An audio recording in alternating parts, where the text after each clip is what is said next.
Okay, trying that again. Okay. Alright, everything doing like it should. Okay.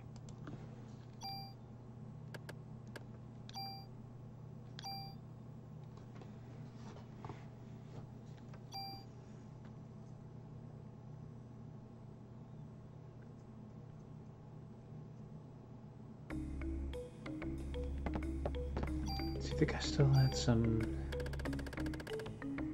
stuff to drop off. Yeah.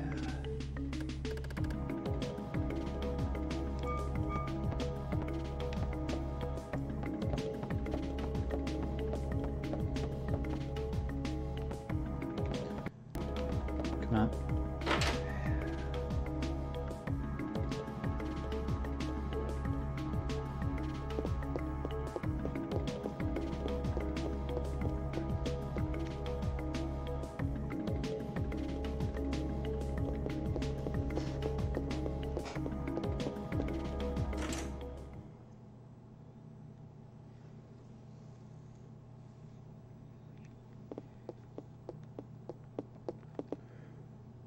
Dropping off stuff.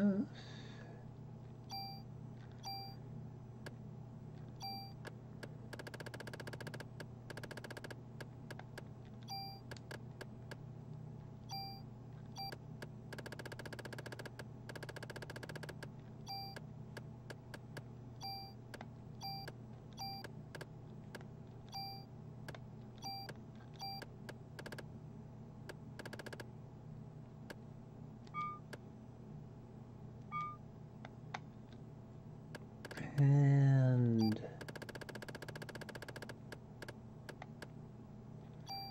don't need that.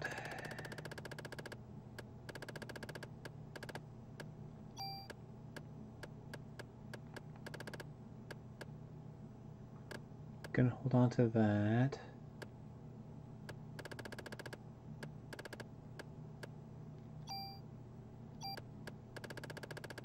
Later.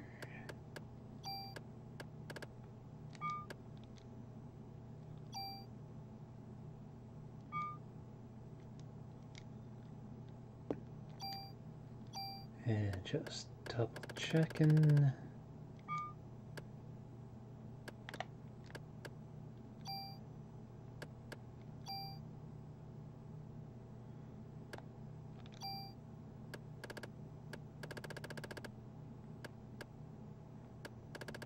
Still kind of tight for room, but we can work with it.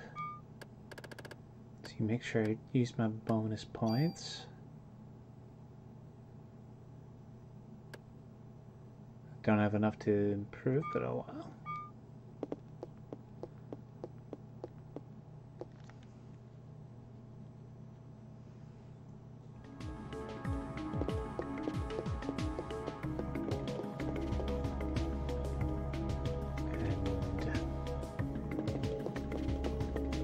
Just do a quick save.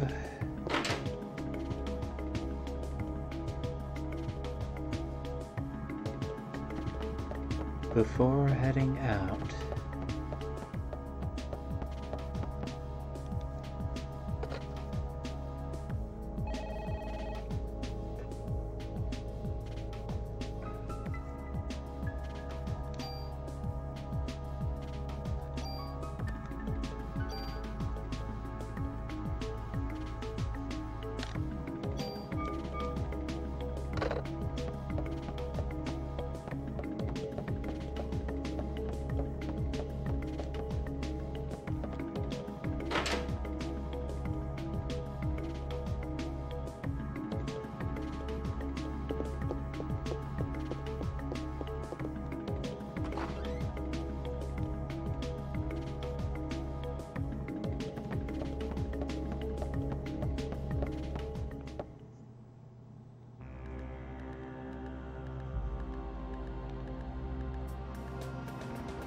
And here we go.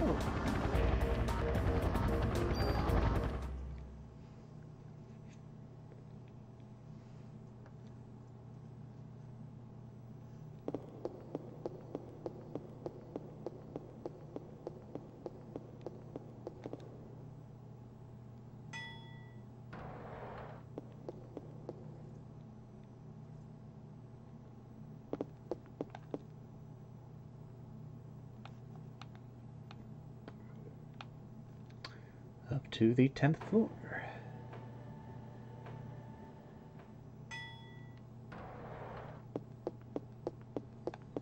And if I recall correctly, gotta go right.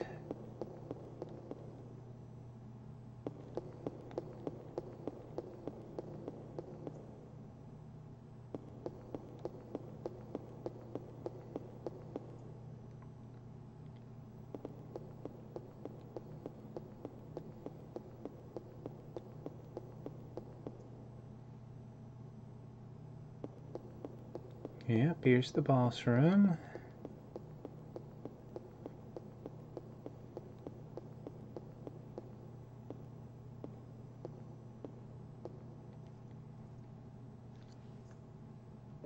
Alright. Now then, time to start taking notes. So,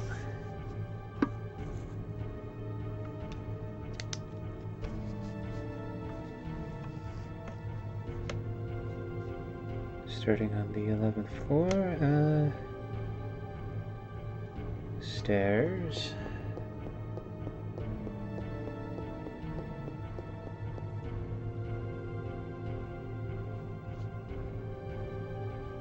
Left turn.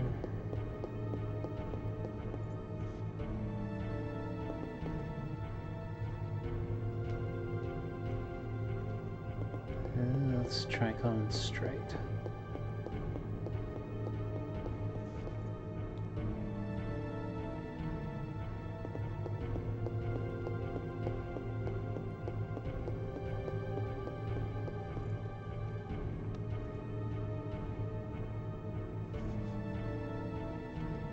Elevator. Hopefully I don't run out of space.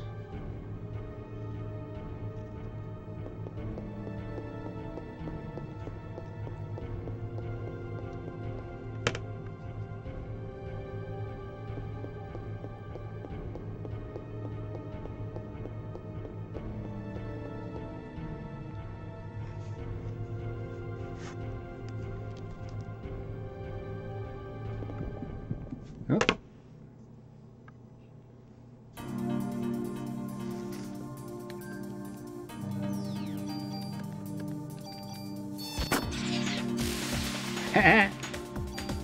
Gotcha.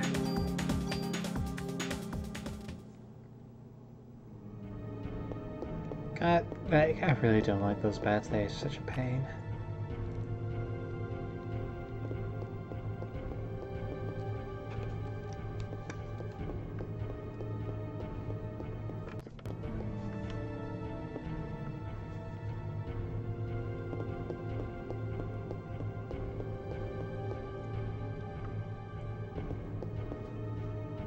Crossroad.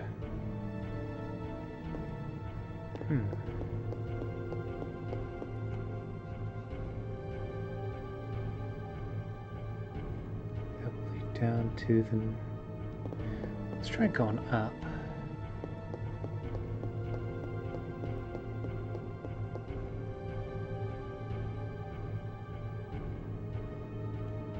I'm gonna guess that's a dead end, but let's see.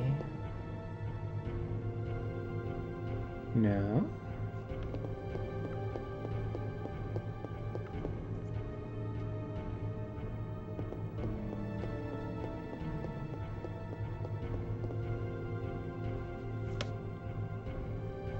Okay, that leads to a dead end. I'll use a circle for a dead end.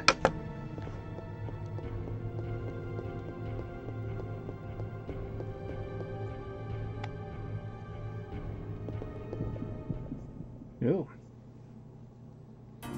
Okay. Mole.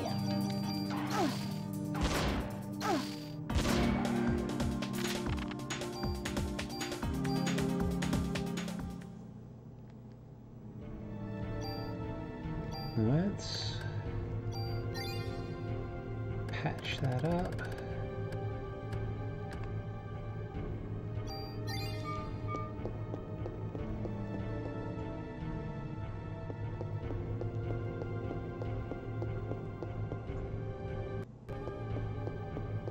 I find it weird how there's only some stuff that appears when you backtrack.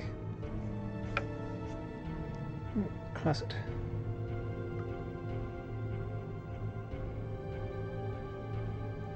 S stairs. C for closet.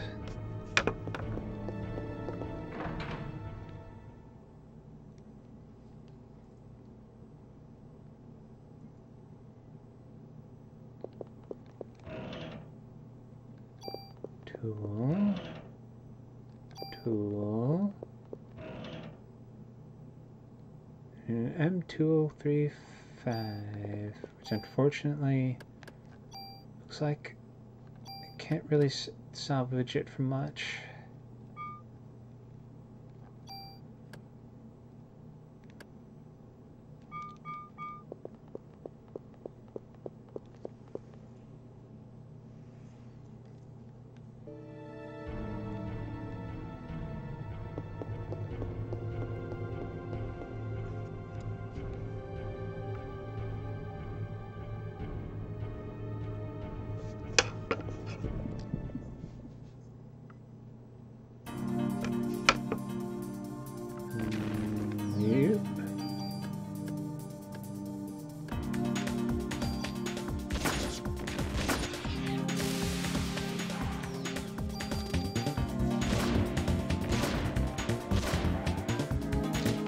Yeet.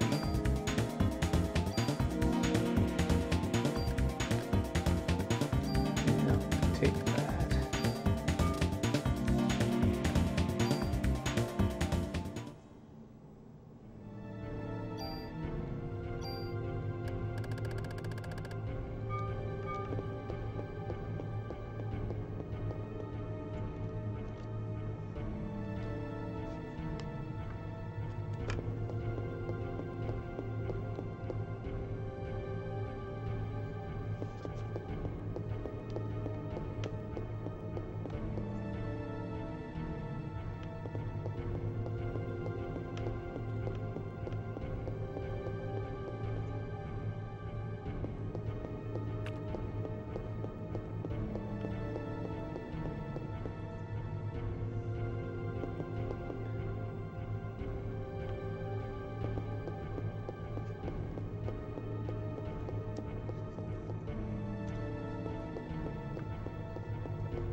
You are a dead end.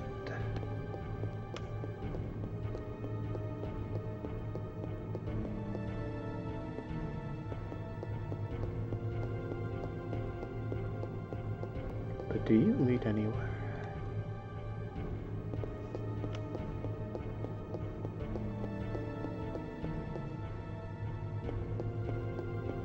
Yes.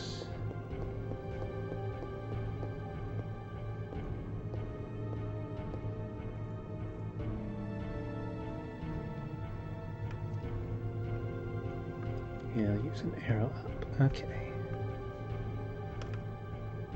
So...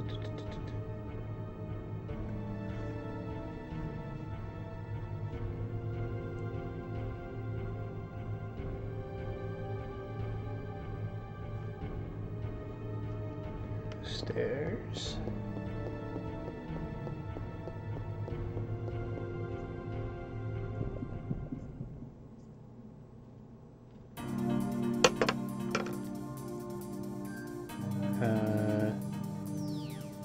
Oh, it's some nope ropes. Yep.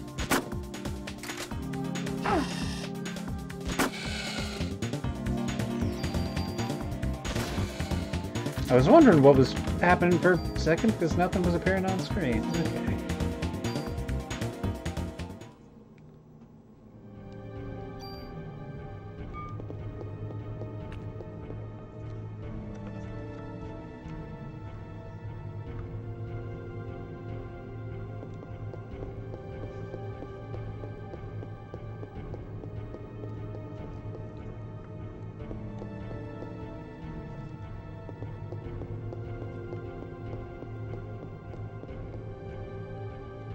Charging forward, see what happens.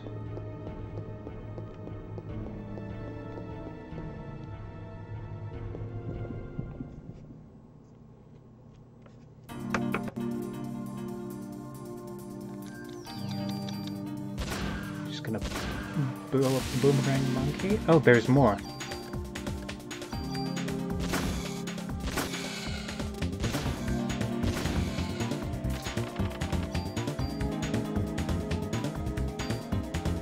Oh, God, why didn't I pick up the ammo? Oh well. For some reason yeah, well, oh well.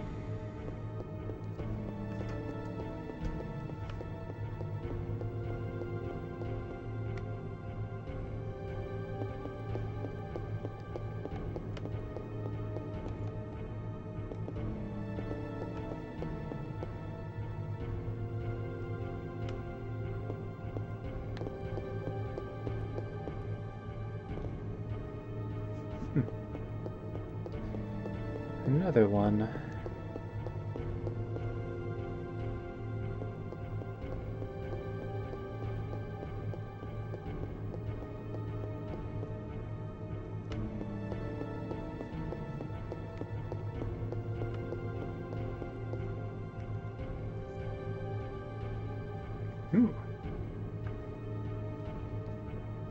Supply closet.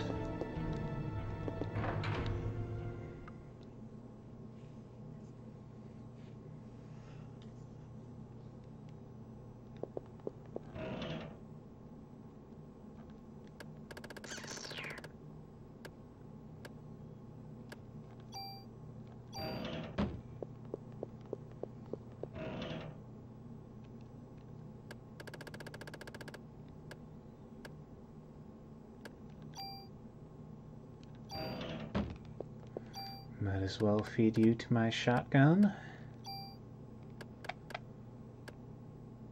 Yeah, the one doesn't have a bonus. Oh well.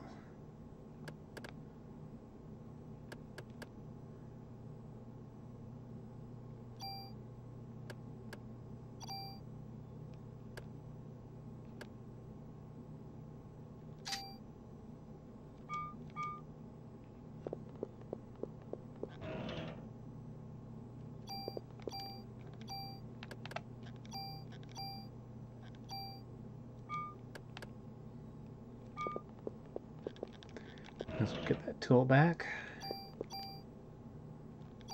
And reload my shotgun. Nope.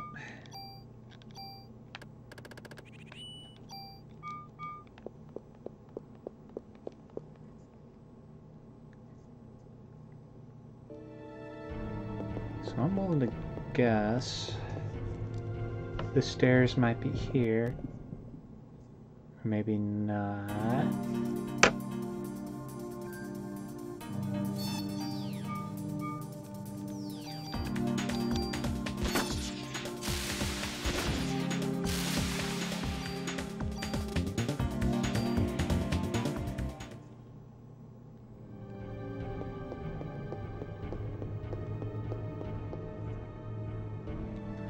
I almost kind of wonder if there's a thing to, if you immediately backtrack, that it'll send a thing after you.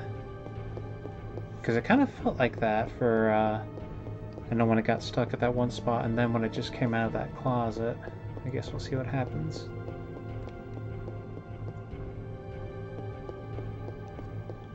And yes, it is stairs.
Nice. All I gotta do is find the stairs now.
Dead end.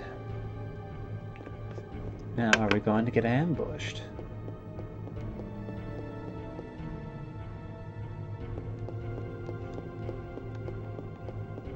No.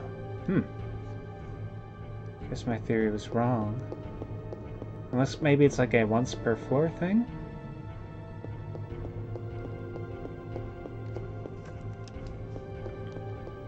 Down into this T section.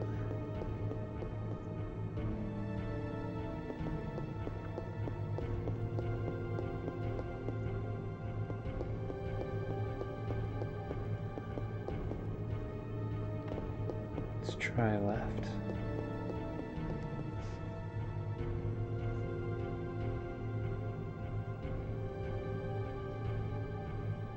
Elevator.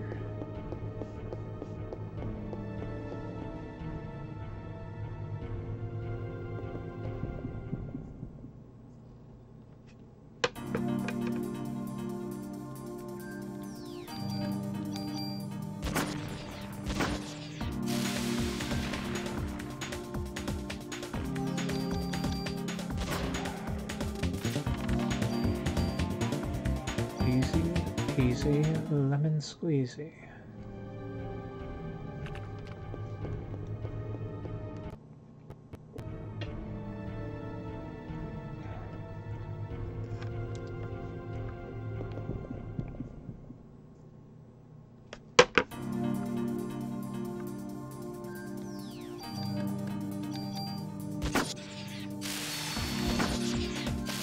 Yeah.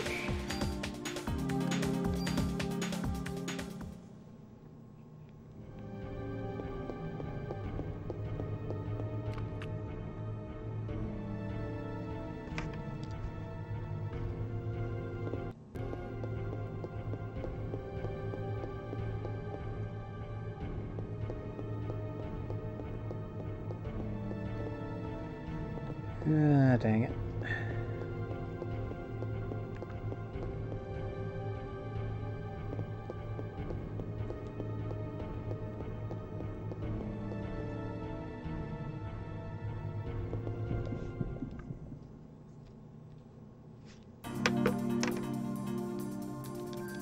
Nope.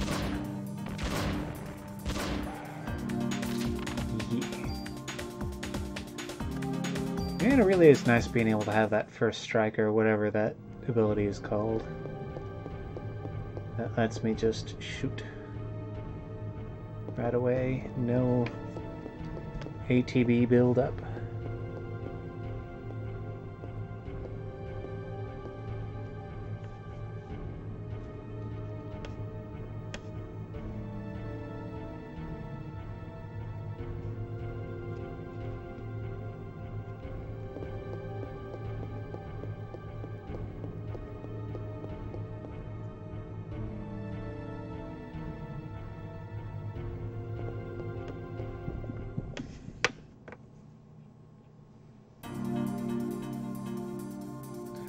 Oh geez, there's two of you. Yeah.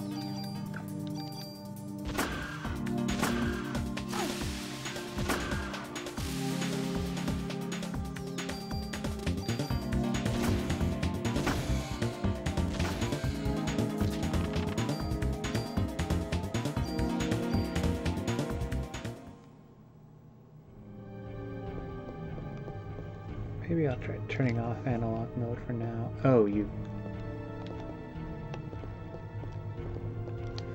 Nope, analog mode on. I need you running, Aya.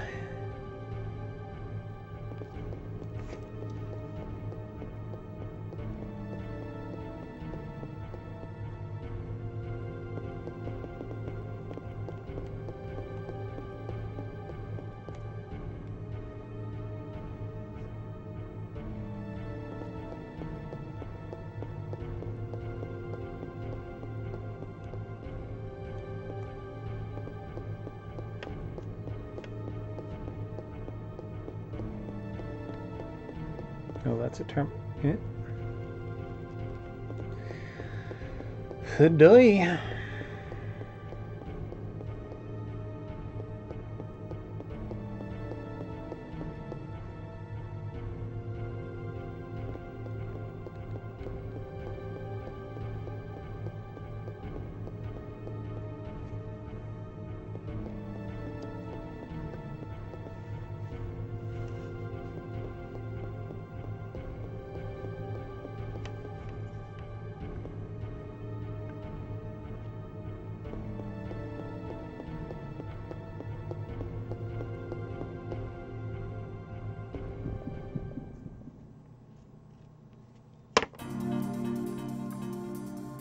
More moles.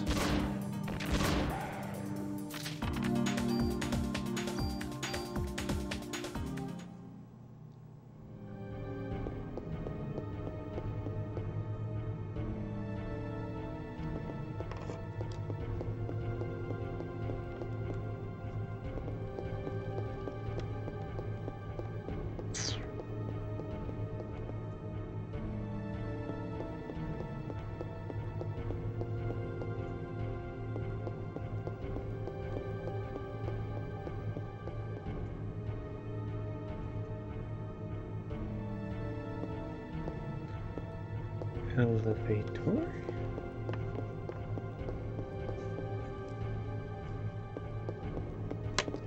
Closet.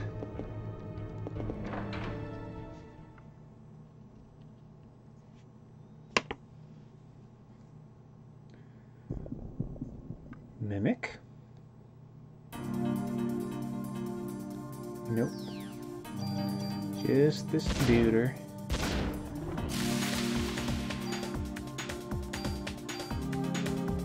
Bren warned about those things. It has me wondering. 2.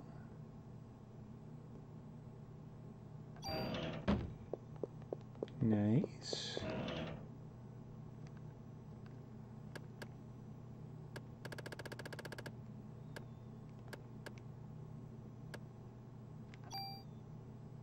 Club 4.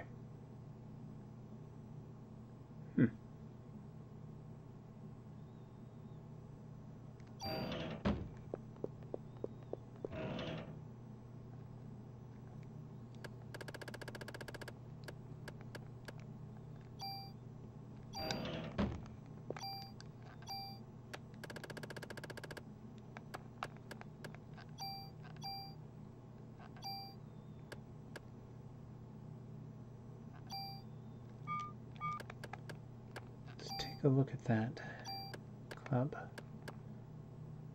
Man, it's almost as powerful as Mona. No, I didn't. I wanted to.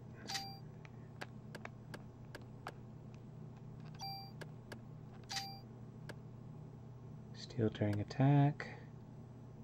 Crit increase. Counterattack enemy. Sounds useful. At least one getting hit.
Leads up to a dead end.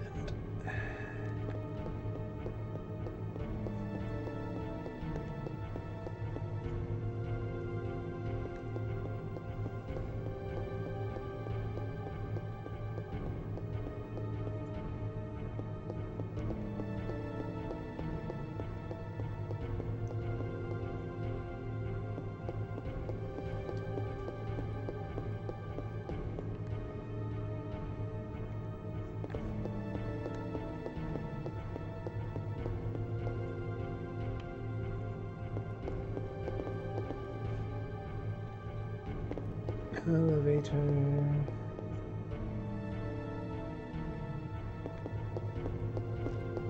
With a closet conveniently next to it.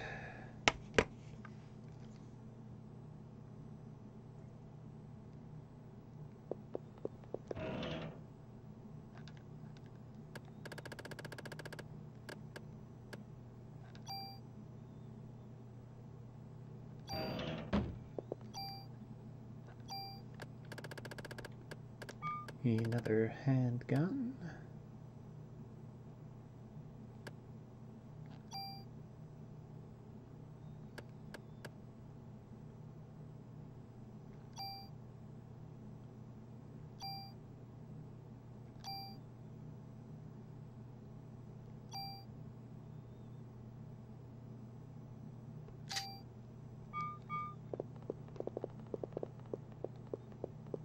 Let's see what's here first. Yeah.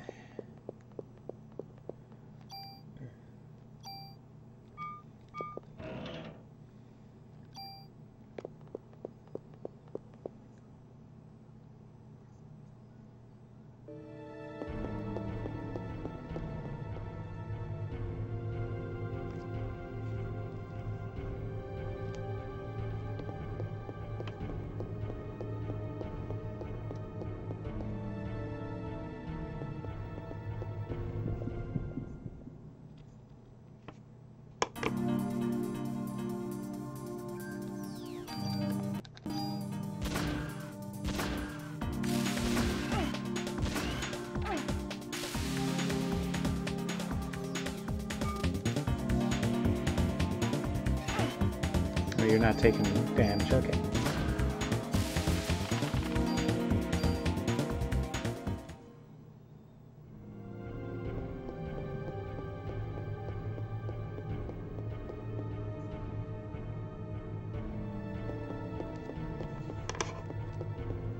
Thankfully, this leads to where I wish to go.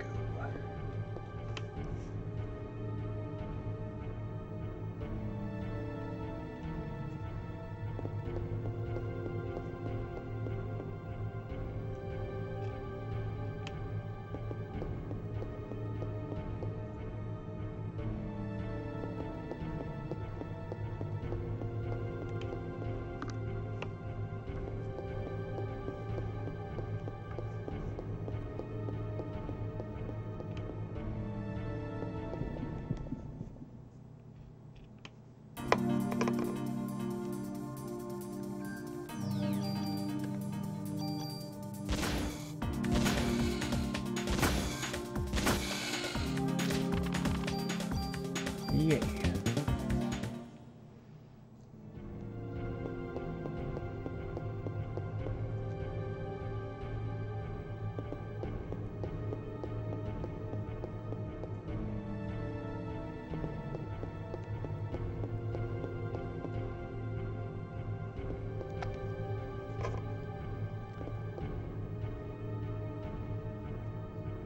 I kind of went off the handle there. Okay.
Good.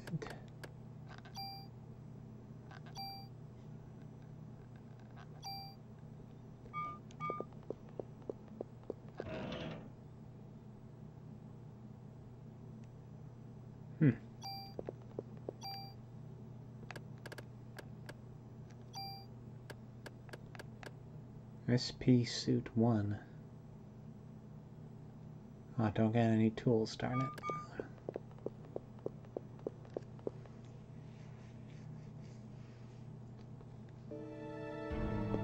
No regular tools, at least.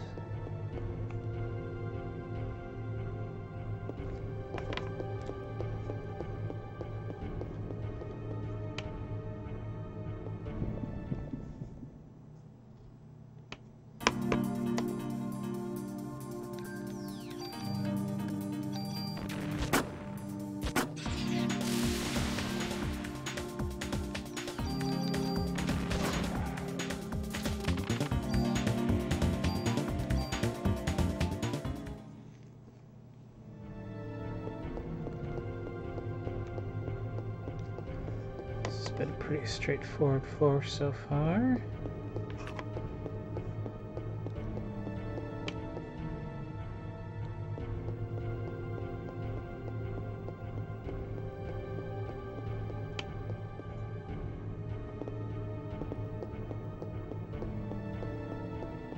Yeah, I don't even think there was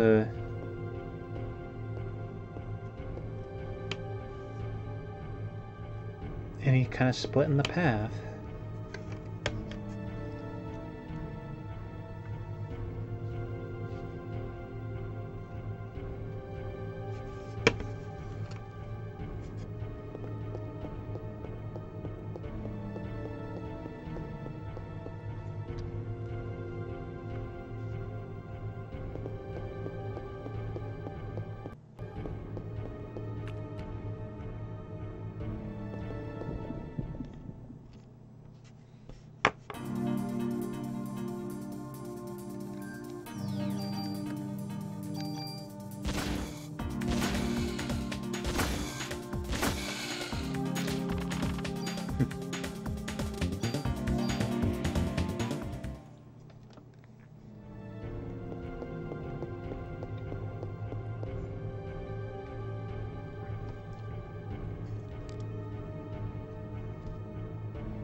Hmm.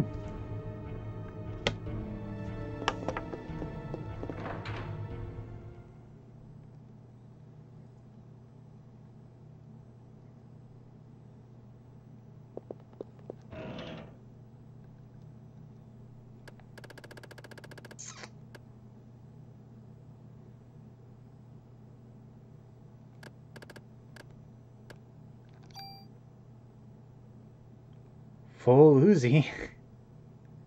Hello. Hey! How you doing? Pretty good. I just had one of the most hectic Fortnite matches. Do tell. We were doing 4-man, and I was the last one left alive. And there was about 3, maybe 4 other teams just all sort of scattered around the area.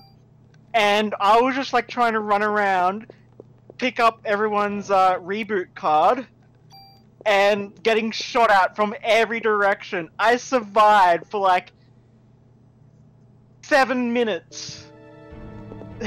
Finally got everyone's card, made it to the reboot van, and then finally got taken out.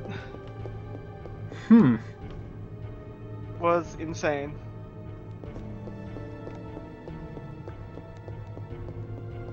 Like the reboot, like, is that like a revive thing? Yeah. Okay. You basically take these like reboot cards to a van and they call your teammates back in, but you have to sit there for like 10 seconds. Actually, probably closer to like 20 seconds. Which is a long-ass time for an action game. Yep. Oh, and of course it does make a big beam in the air that everyone in the area can see.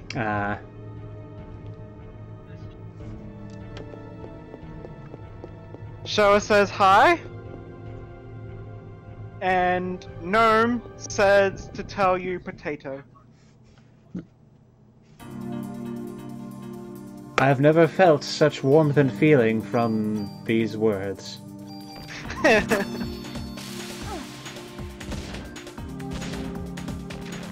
You know, hi to them, I suppose.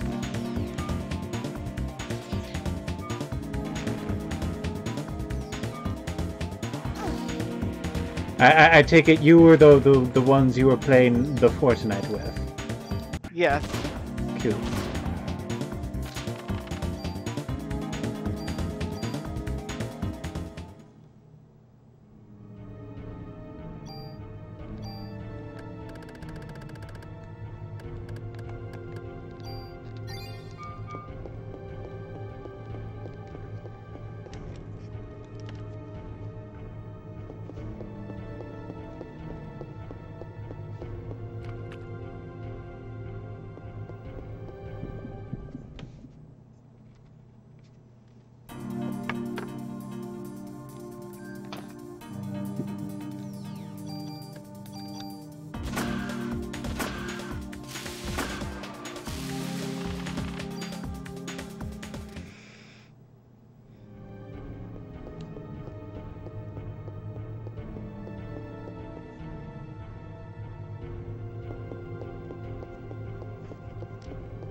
trying to look in the fridge while my headset's trying to fall off is annoying.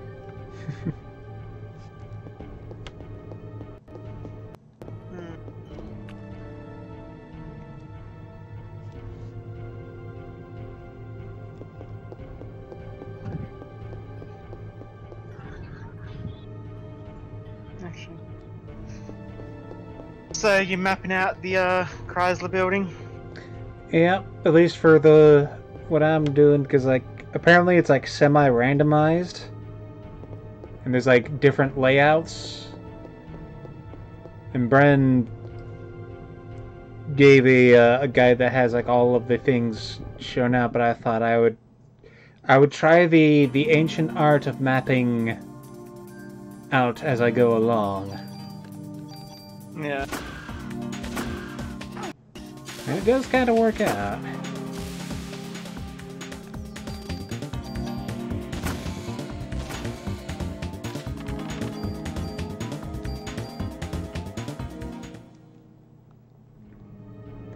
At the very least, it's a kind of a novel way to do things. Like, I'm so used to having games that either like give you a map or that they have a strategy guide to go with them or something, so it's kind of interesting trying it out. Like, I've never been able to beat the original Zelda, in part because it's not gonna lie, I find it to be kind of a pain in the ass to control, just because of how rigid it is compared to later ones. But it's like, I kind of feel like, maybe if I ever actually sit down to it, I should probably try playing it like it, would have been back in the day in terms of playing, and that it's like, oh, map it out, try to figure things out, discover it, and whatnot. Yeah.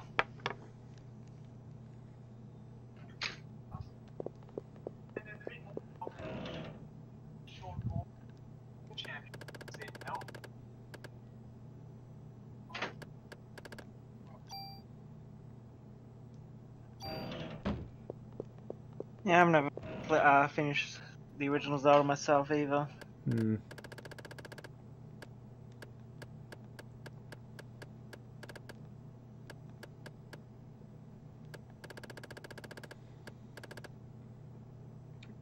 I remember hearing at some point that there were plans to remake it for Game Boy, and I kind of miss that we didn't have a sort of Link's Awakening control style remake of the original Zelda. I feel like that would have been a nice way to re-experience it. Yeah.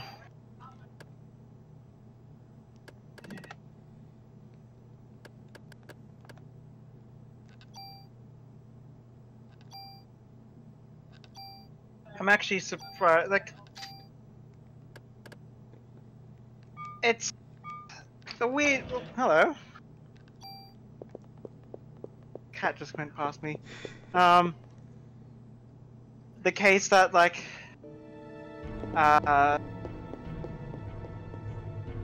great, you made me lose my train of thought, Cat.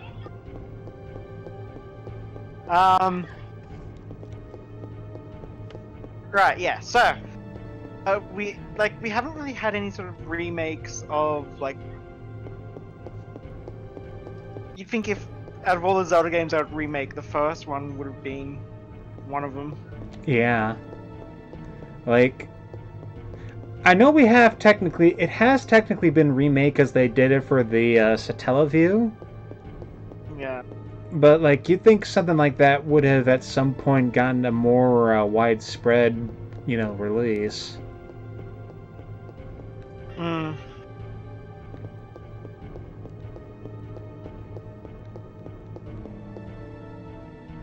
In fact, it's... thinking about it, we've had a remake of every 3D Zelda, haven't we? Because let's see, yeah, Ocarina got remade on 3DS, Majora's Mask got remade on 3DS, Wind Waker got the HD thing, Twilight Princess got the HD thing. Skyward Sword got remade. Heck, if you think about it, even Breath of the Wild kind of got remade because it was a dual release for Wii U and Switch. Yeah, it's not really a remake. Yeah, that is a fair enough assessment.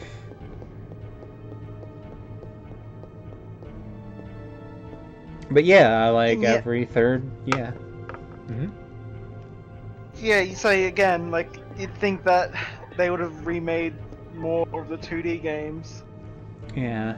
Because having a remake of the Capcom ones. Mm-hmm. So that'd be Seasons and Ages. And then I think that would also include Minish. Yeah. But like, just remaking Seasons and Ages, making them online with online, you know, connectivity. Yeah, like if you could trade the codes with friends or have some other method of, oh, you link up and you get the playing elements. Yeah, I don't really need to do codes or anything like that, just straight up maybe just like a friend connection, or Mm-hmm. they could easily figure out some new efficient way of doing it. Mm-hmm. And yeah, I guess the same with Minish Cap, and it's wait, Minish Cap had the Kinstones. Yeah, but that was only for like, was that a connectivity thing, or was that only just for NPCs? Yeah, you could like connect with other people and actually get stuff out of it. I forget what exactly, but it was in fact a thing. Hmm.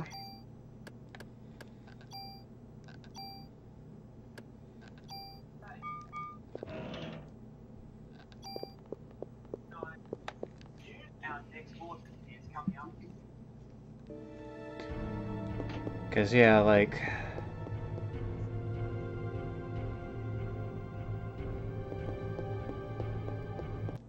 I'm thinking about everything else. It's like, I mean, sure, there was the BS to Teleview stuff, but I think that in itself is sort of a thing that would be neat to be made accessible. Mm-hmm. Otherwise, in terms of like 2D remakes, like, there was like the Game Boy Advance port of A Link to the Past.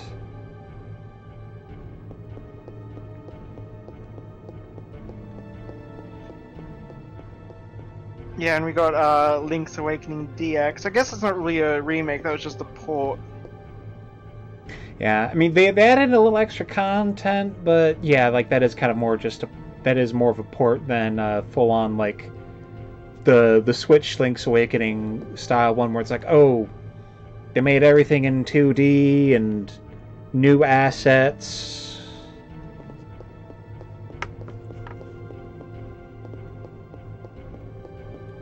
I mean, I suppose in that sense you could say that the latter 3D Zelda HD things were kind of more ports than anything else, but... Yeah. Yeah.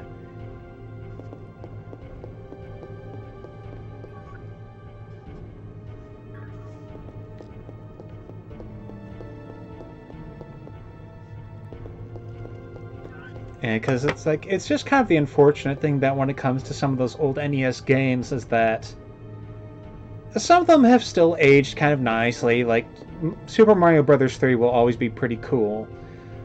But, like, there are so many games that it's like, they really are kind of creations of their era. And you kind of have to apply a little bit of a filter or supposition, whatever you want to call it, to them, where it's like, okay, there's going to be some stuff that's going to be a little bit tough to swallow. Like,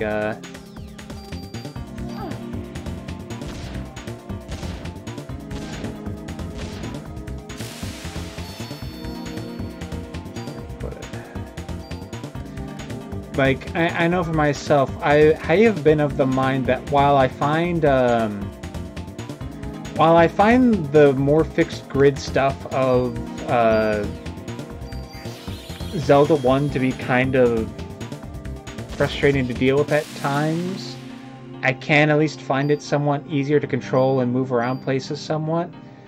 But I really feel like, say, Zelda 2 really needs an overhaul to come to standards with like modern expectations of like how you control a 2D game of that sort.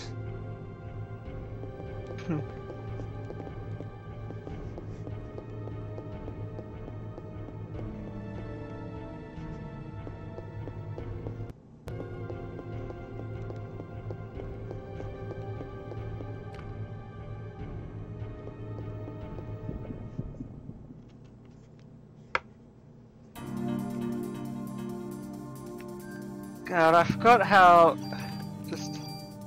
I say I forget, and I'll never forget. Rolt is just goddamn adorable. I saw a video in my feed that's like, Rolt makes tiny God of War noises and it's too cute. It's like, oh yeah, that actually is like a modified version of the God of War call.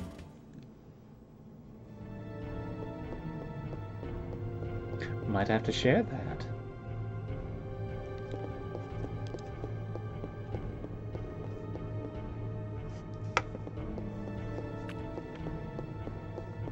Huh.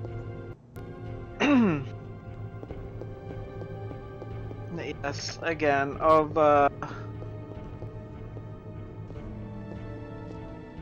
all the games that I think needs to be remade, like just a straight up, like almost Castlevania style, like modern Castlevania version of Zelda 2. Yeah. I say modern Castlevania though, no, because the most modern Castlevania is Lord of the Night, I believe. Or Lords of Shadow, whatever it's called, yeah. I mean, I guess apparently Dead Cells is doing a crossover? Yeah. Yeah, it's like, otherwise, like, in terms of, like, the latest, like, actual full-on Metroidvania, I guess the last one was, Order of Ecclesia. No, here's what they need to do. This would be an insane, like, this would be an amazing dream come true. Nintendo gets Team Cherry to do a Zelda 2 remake. Feels like that could work. Especially, like, you know, they can even kind of do it in kind of a cartoony style that kind of fits how some, like, Zelda artwork is. Yeah. Like, I mean, I suppose the first instinct would be to be like, oh yeah, go for what is the current appearance of Link, like how he is in Breath of the Wild, but, like, if they could successfully replicate the look of the artwork from the original NES games, that would be kind of neat. See, but I'd kind of want them to do their own art style in their Hollow Knight style. That is fair enough. And like, Hollow, they're the same sort of music. Like, of course, they'll get the same musician to do Zelda style music, or Zelda music.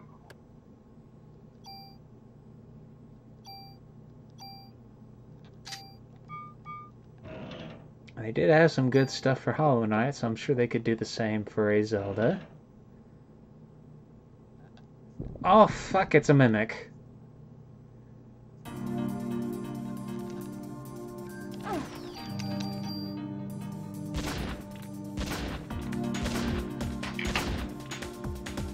Did you have to do that? The cat just had a drink right underneath me, and then of course she shook her head, fluttering any leftover water on her muzzle all over my foot. Of course.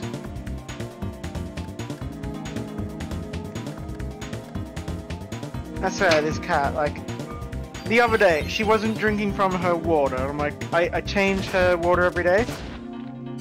And I was like, why aren't you drinking? So I went and had a look at it. And it had a bit of fur in it that so she was refusing to drink. And I'm like, it's your own fur. You eat the stuff when you lick it up. Yet, when it's in water, you don't want to touch it.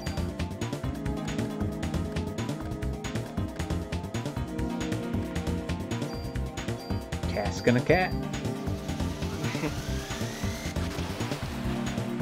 Like just then, she was sitting right in front of the fridge door. Just none wanted to use the fridge, so of course, cat didn't want to move.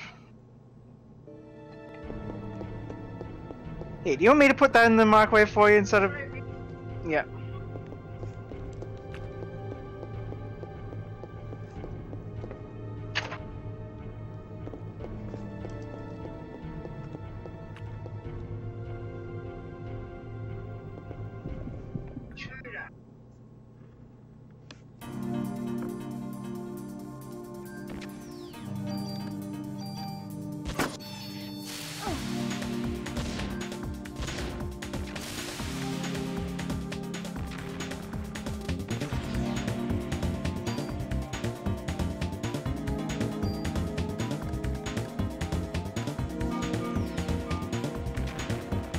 Have you seen in your feed, since you are a Pokemon man,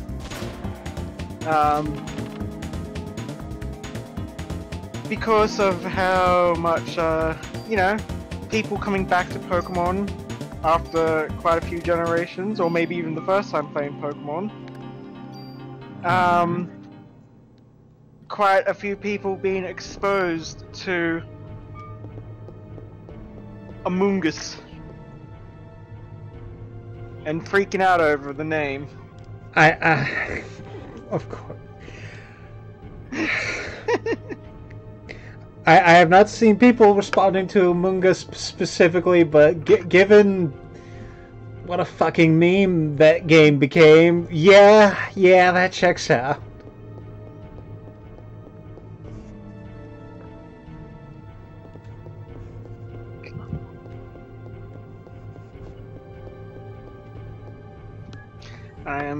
I am so sick of seeing Among Us. It is ever since it was introduced, it has always been a very solid mon that's used in competitive because it gets, you know, its defensive typing is great. It's, well, defense in general, its stats are really bulky. And of course, it gets access to Spore, which is 100% guaranteed sleep.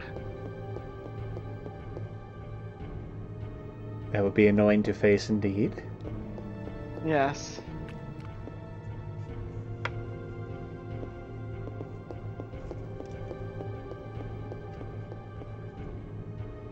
So it's like every time I see Among Us, I'm just like, gonna have to just go full on fire.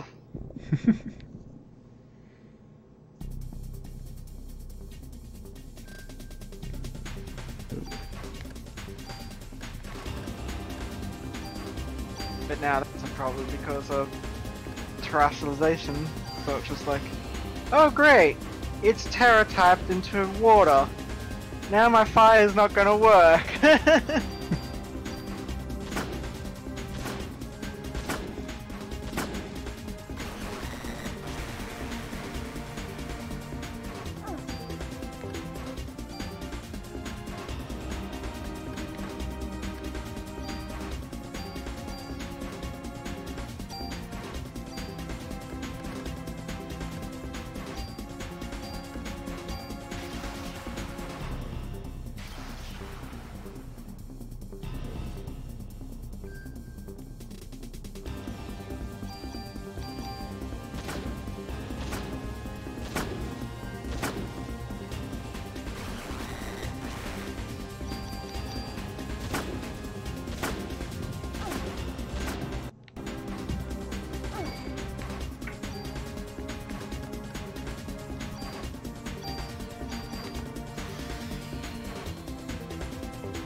did you just...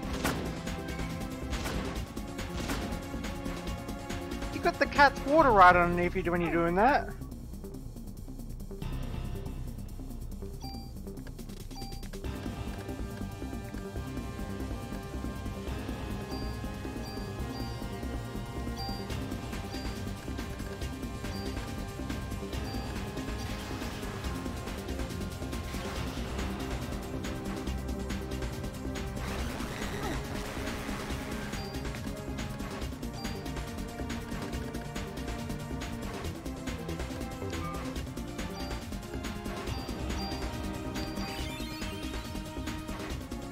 Is your cat doing cat things?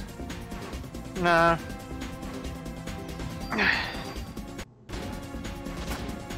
More to do with my now. I am disappointed with the Pokemon anime. What did it do or not do? No. The episode that everyone thought was going to be like the big close off of the season isn't the big close off of the season. Yeah, the name was literally called Pokemon. I'm glad I met you. Come on. In fact, the first half of the episode is kind of like a trip down memory lane. And pretty much only Gen 1 Pokemon are seen in the first half, except for, you know, like, the characters, like, you know, other Gen Pokemon. Mm-hmm. And it really focuses on Go, being like, I'm going to start a journey. So it's like, oh, sweet. So, like, is this actually going to be it? Are they going to have Ash step down and make Go the main character? And then Ash is like, I'm going to go on another journey.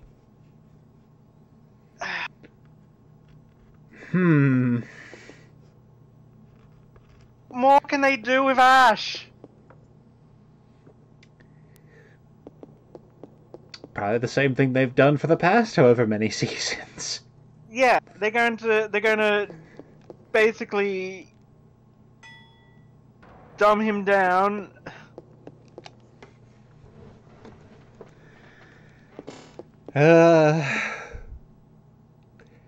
My condolences, my friend. And it's like the same with Team Rocket. It's like, it looked like, oh yeah, Team Rocket, like, it looks like, you know, they've basically got their own podcast now. And they're like, they're big stars in podcast terms. And it looks like they're actually going to be going back to being Team Rocket as traditional sense. No, you don't need to be the criminal gang anymore that follows Ash around. You can do your own thing, and nope. Character development? What's that? Yeah.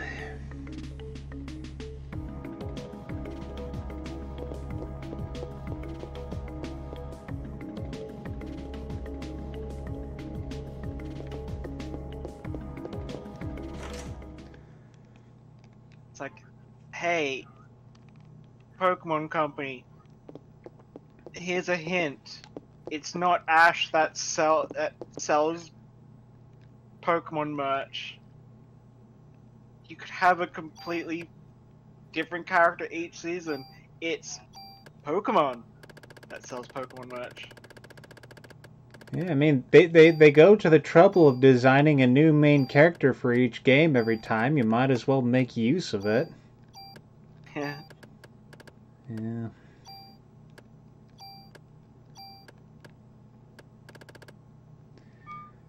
Well, unfortunately, for whatever reason, they just seem kind of hung up on using that one kid all the time.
Well, I suppose that's kind of why it comes down to fans to do their own thing if they want to see something different.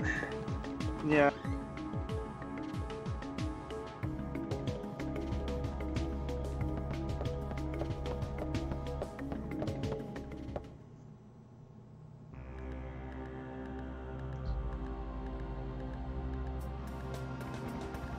I should say first.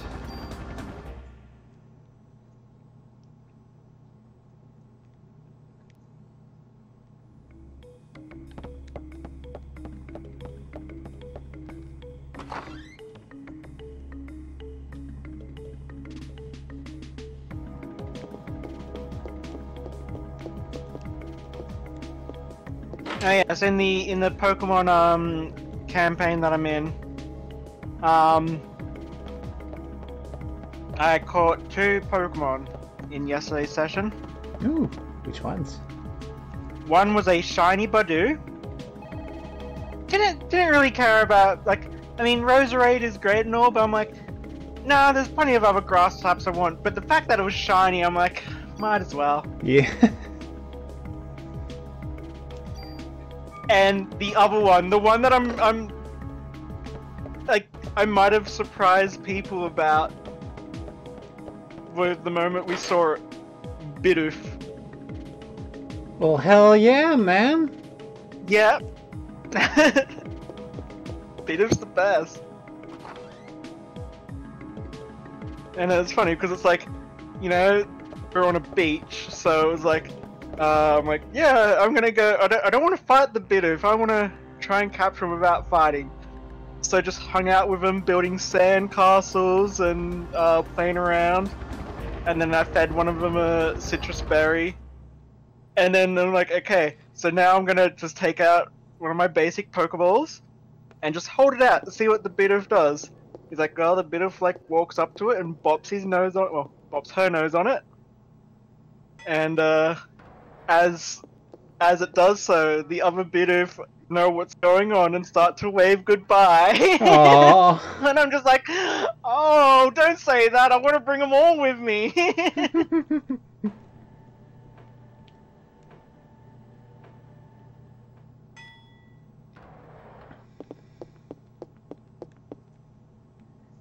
I must go. My time has come. And I might have to watch that bit of short again. Did you ever see that one? I don't think so. I think it's called like Bidoof's Big Day or something like that.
Yeah, like it really is neat having those kind of chance encounters with Pokemon that you wind up bringing them on, and it's like, yeah, they are good, valuable members of the team.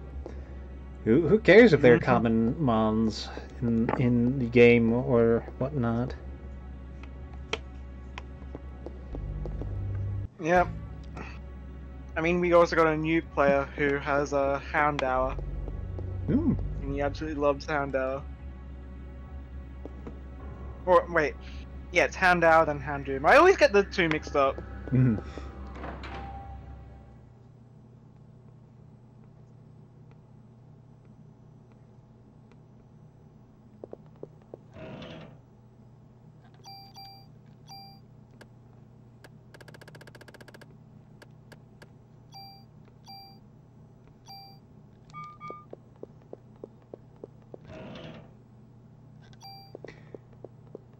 Yeah, that's a neat line. Like, I know they make they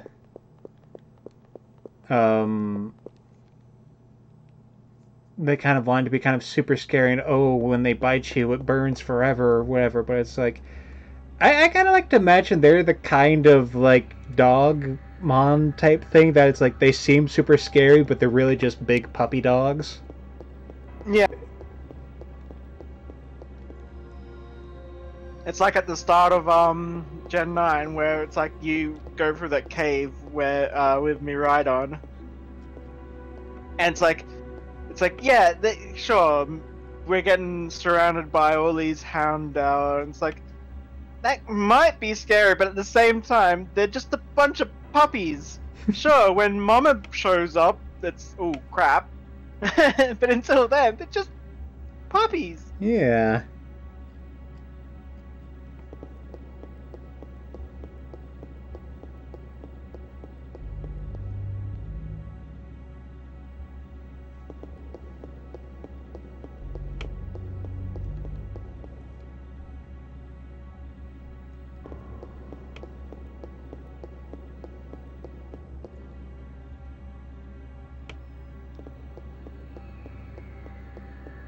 I think the favorite of my Dogmon, or of the Dogmon, I should say,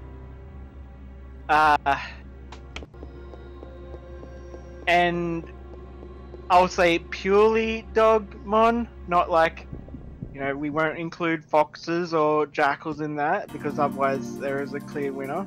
Mm-hmm. Probably Rockruff. Oh yeah.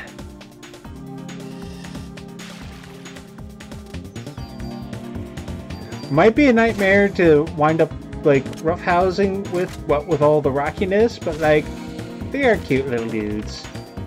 And I like all of the various directions that their evolutions can go off in. Yeah.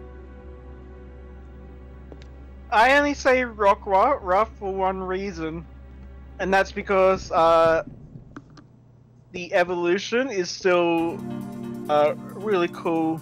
Like, okay, Rockruff, I mean, Midnight Lycanroc is very different, but the other two Lycanrocs are still like, you know, good old Doges. Mm-hmm.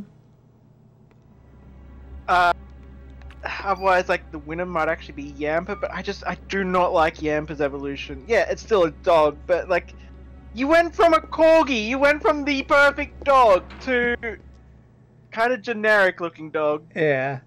It's kind of one of those things where it's like, yeah, the evolution is okay, but it's like you had like, yeah, you lose the corgi points, and those are very good points to have. Yeah.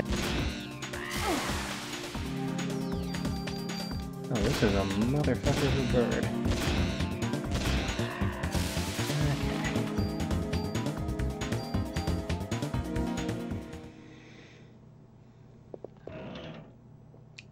For me, it's kind of a case of I almost like I almost like the Rockruff line almost specifically because of Lycanroc, because I think werewolves are really fucking cool. I mean, I'm not saying anything against Midnight Lycanroc, just, you know, very different style compared to the other. Yeah, I get that. And I would also say a thought occurs to mind of like all the different like there's always the different things you have to deal with when like you have to deal with animals and all that. And I'm just thinking of it's like yes, the ultimate nightmare that comes with when your Rockruff turns into midnight form. It has hands and it knows how to use them. Yeah. You have to start putting locks on your cupboards where you keep your food. Food. I'm just imagining it's like you've been doing so well with just putting the treats up on top of the fridge, but now they can just reach up.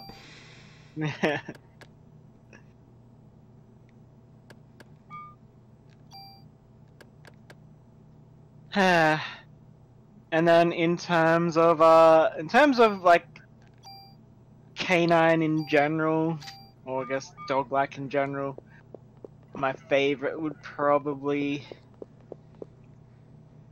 I mean, Zoroark is really good, but you know, we'll exclude bipedal for the sake of this. Okay. Then I would probably have to say Alolan Ninetales.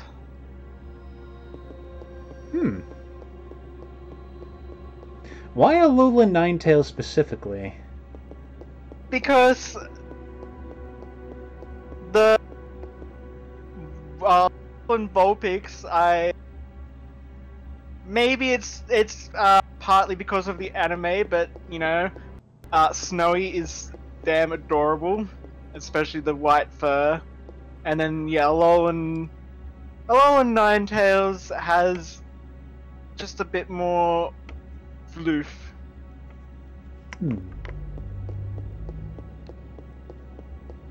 I do know that for myself. I have thought a few times it would be neat during those hot summer days. It would be nice to have a nice, cool Ninetales, Alolan Ninetales to just chill with, literally speaking. Yeah.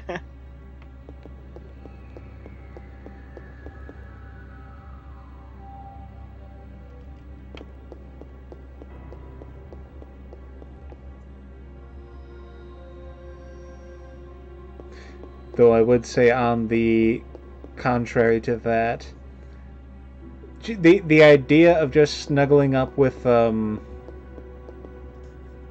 Arcanine just sounds absolutely divine.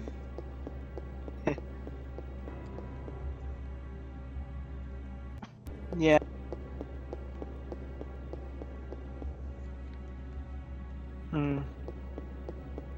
And then when it comes to the cats, it's a close tie. I would say it is a tie between Sprigatito and Litten.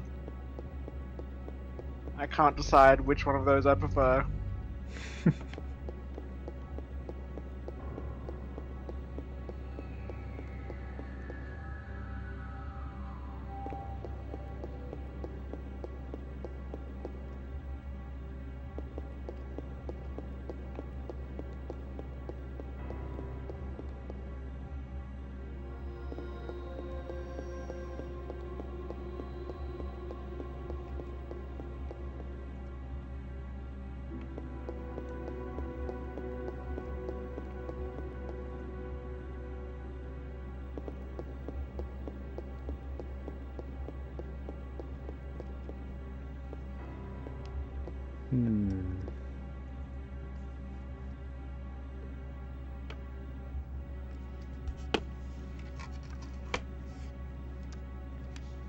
I found myself trying to think about my favorite Catmon, and I just find my brain going in certain directions, and I just have to remind my brain, no. MatPat's custom Markiplier Smash Pokemon was not real. I don't know. I still don't really, not a big fan of that design. Yeah. And I think my biggest, it might have been like, if an actual Pokemon artist maybe designed it. just there's so many things about it that just don't quite feel like it's Pokemon. It is a little bit extra for some aspects of its design, that's for sure.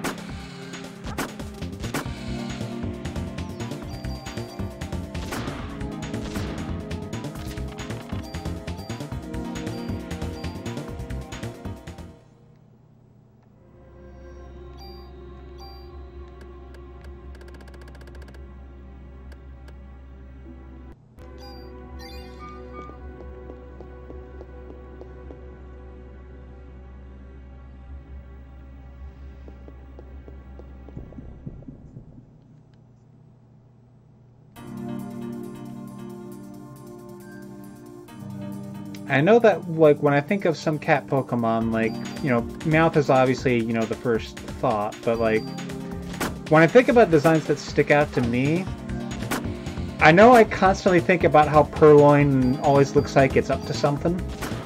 Yeah. It's part of its nature. Mm-hmm.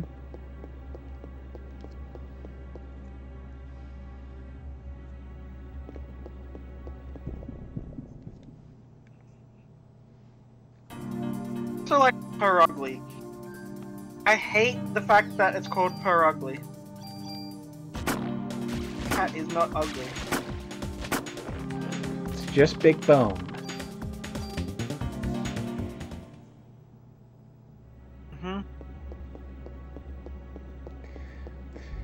Yeah, whenever I think of Purugly, I always think of that that one picture that shows all of the cat Pokemon sitting in boxes.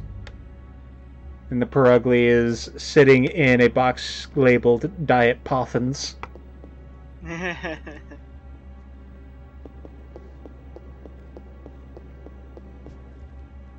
I think, like, I am very much reminded of, like, Purugly definitely became more on my radar thanks to Legends Arceus.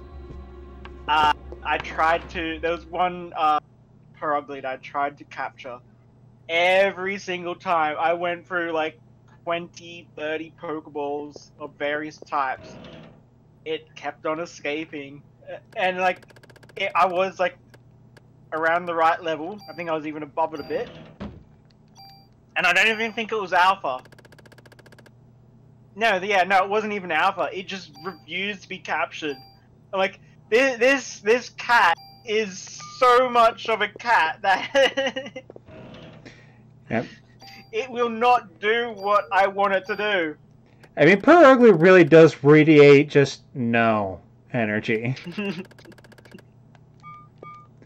Purugly is definitely the kind of cat that if you try to put a harness on it, it would just lay there. Yeah.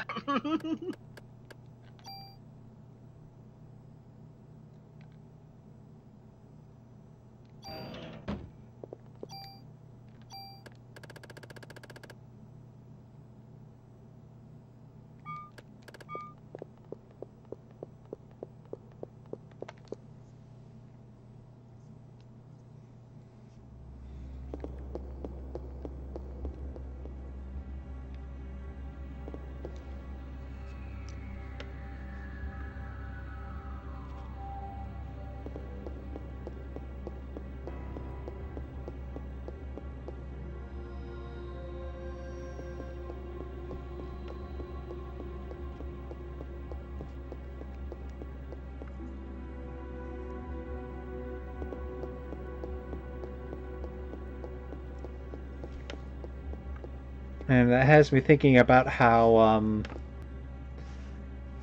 when it comes to the legendary beasts, and how it's like, Suicune's probably the most canid of the bunch.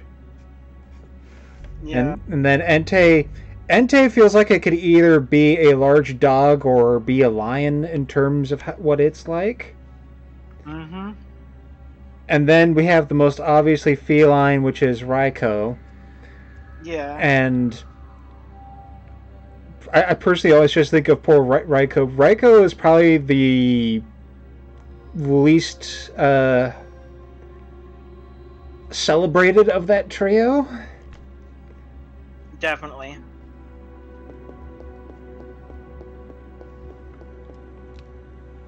It was like Entei, or at least an illusion of Entei, was a big focus for the third movie. The Sukun got to be the focus for Crystal, and was I remember it had some showing in the anime.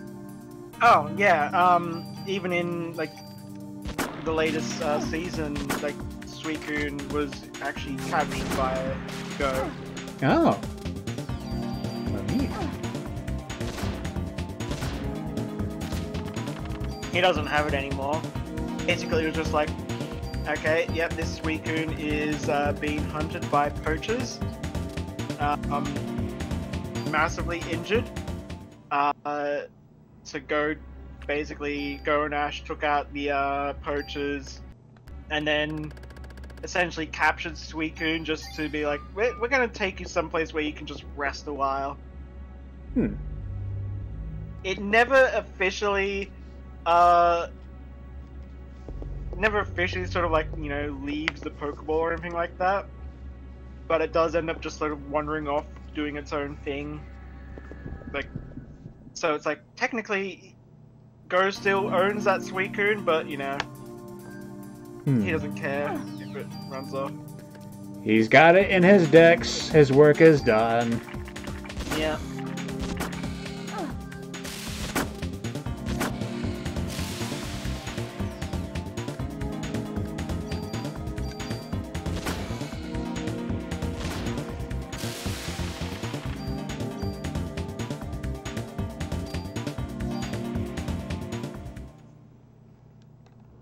That just also reminds me of, like, it's essentially matches up with what you said earlier about how it's like the problem with like bipedal Pokemon. It's like, yeah, you can't hide the food from them anymore because they can reach. Yeah, it's also the same when they get, you know, access to bombs and that. So it's like Go runs off having being a bit of a petty asshole towards Ash, because Ash is like, I'm gonna go on a journey, and he's like, but wait, you betrayed me. You can't just decide that without me. Because he was kind of planning to say the same thing, but he was like, it feels like that would be a betrayal of friendship to decide that on your own. So the fact that Ash just come out and said it kind of shook him a bit. And yeah, so he's, you know, they're trying to call him on the Rotom phone. He's not answering, and then his Cinderace just grabs the phone from his hand and just starts running towards Ash.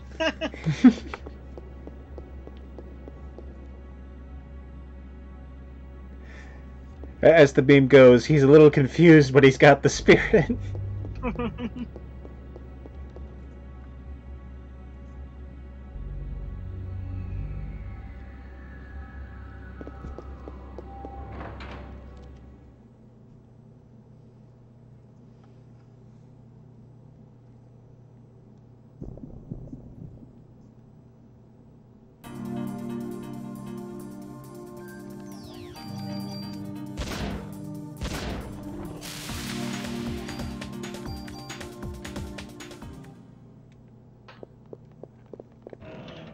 Yes, that was also a thing that came up in the session yesterday.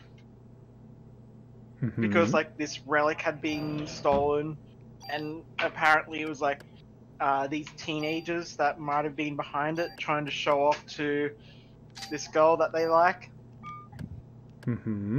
So, you know, we're looking through their room, and it's like, okay, and I lift up the mattress of the bed. It's like, oh, you find his diary under there. And like, I'm surprised that's all we find. He's like, there's also a bunch of Gardevoir porn. And I'm just like, okay. Argo takes Arya and covers her eyes. This incarnation of Argo is like, I can't allow her to see this.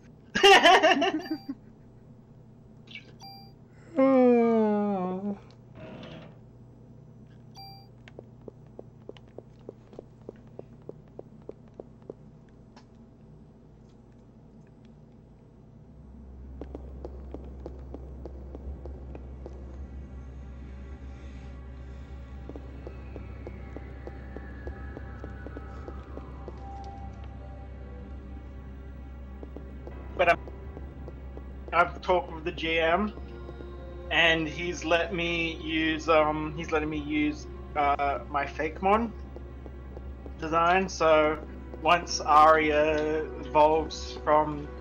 starts to evolve from Curlia, instead of going Gardevoir, I'm going Gardance. Yay.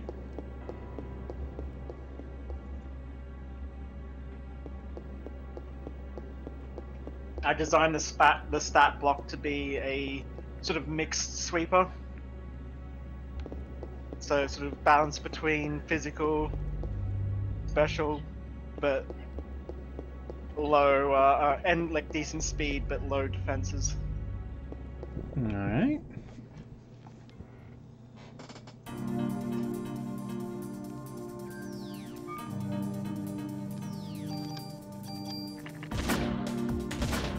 Oh yeah, I forgot this was a thing.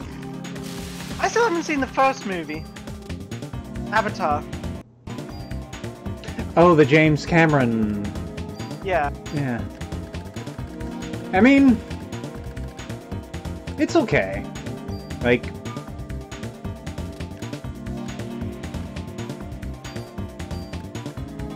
the description that, oh, it's Dances with Wolves with aliens is kind of the correct thing. Like, if you go in for it mainly just to enjoy the special effects, you'll have a good time.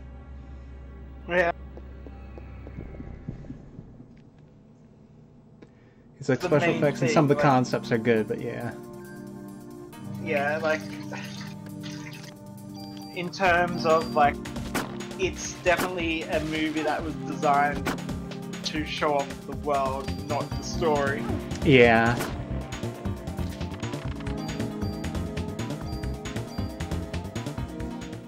And I'm figuring I might go and see it just for the, being able to go in and enjoy, just because, like, I don't really have a high expectation for it otherwise. But it's like, it really is kind of one of those things where it's like, as much as I didn't enjoy the story, it's like, man, does he know how to make a vision of a place? Yeah. Like, it's the kind of thing that it's like, after seeing it, like, like, as annoying as it was that we were inundated with 3D movies after that, it's like, okay, yeah, for big feature things, like, when you saw that, it's like, okay, yeah, that was a big showcase of why it can be neat. Yeah.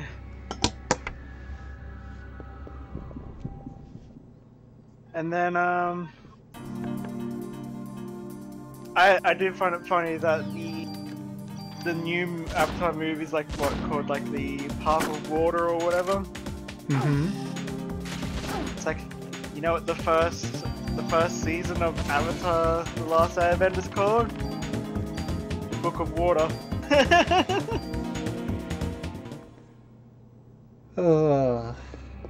It's like, could you have chosen a better name that doesn't continue to confuse people between? But then again, when people say Avatar, people usually think Airbender. Yeah, it is the unfortunate truth that we are nerds are probably among the few who consider that distinction, because most ordinary people, if you bring up the idea of something else other than James Cameron, they'll think of frickin' Shyamalan's absolute disaster with attempting to adapt Avatar. I mean, then again, they just called it Last Airbender. Yeah. But still, like, yeah.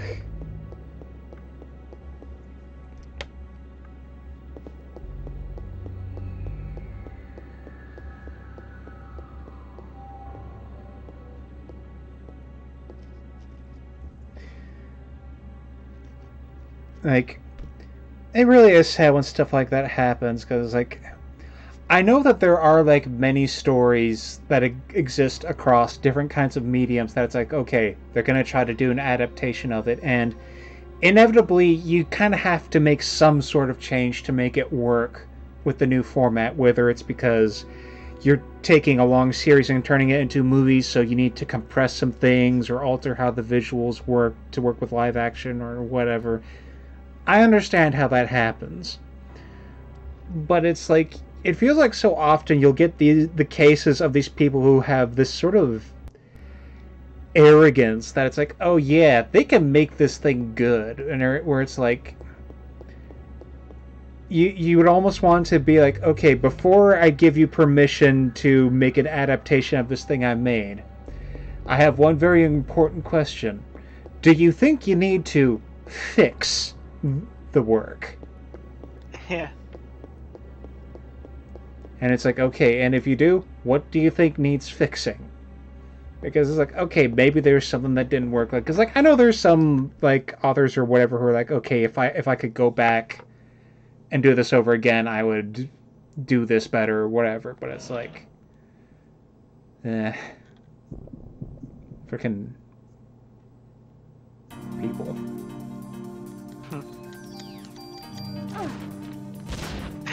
It's also those other things that kind of annoys me.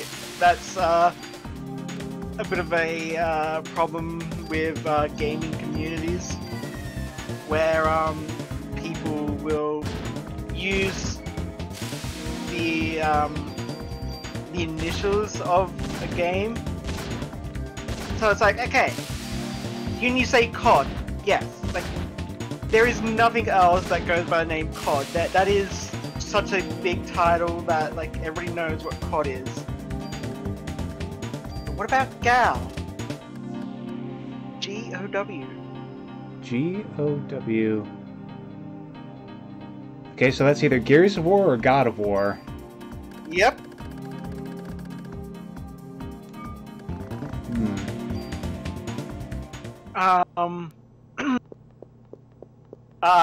DS. Dual screen would be my first thing. Yeah, it could be talking about the Nintendo DS, Dark Souls, right? Demon Souls. Oh, there was another DS, I can't remember.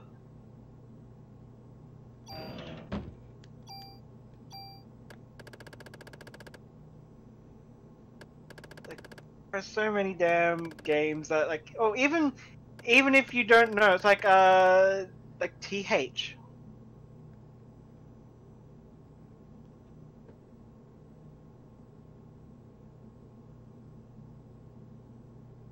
TH. Because they tend to say THPS, but I can't think of what TH would stand for. Tony Hawk. Oh, yeah.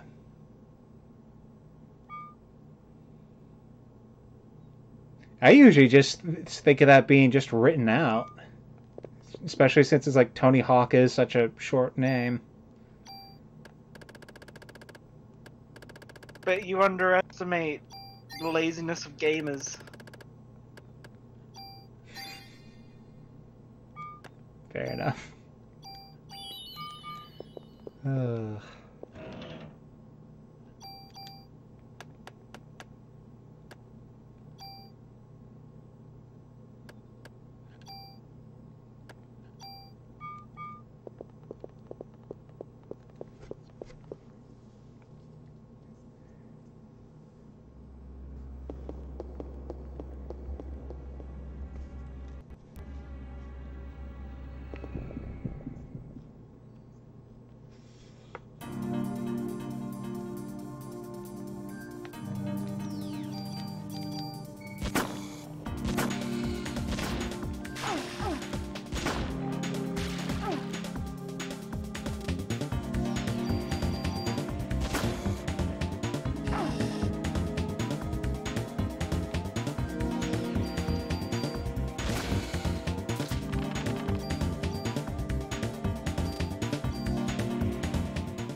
I remember for a brief moment I was confused as to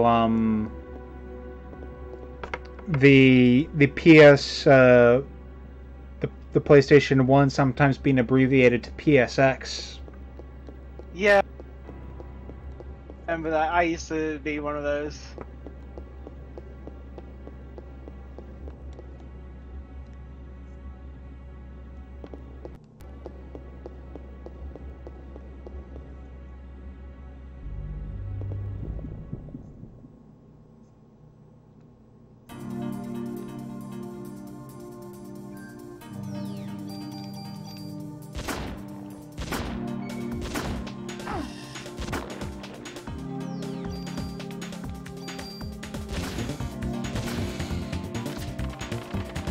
So that in turn has me thinking about the stupidity that wound up happening when Microsoft decided to call their next generation Xbox the Xbox One.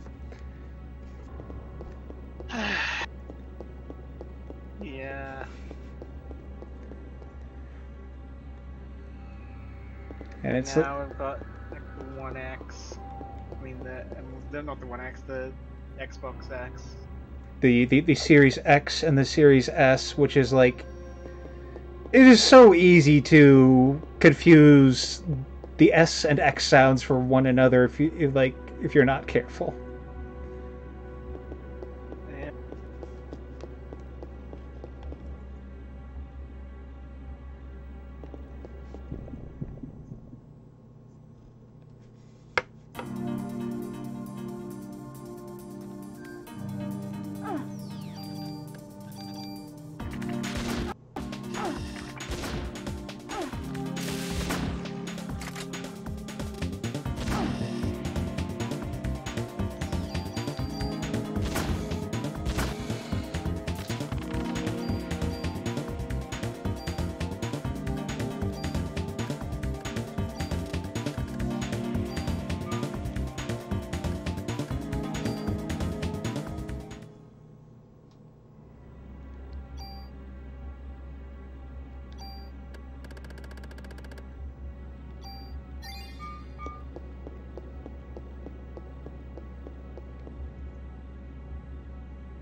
yeah.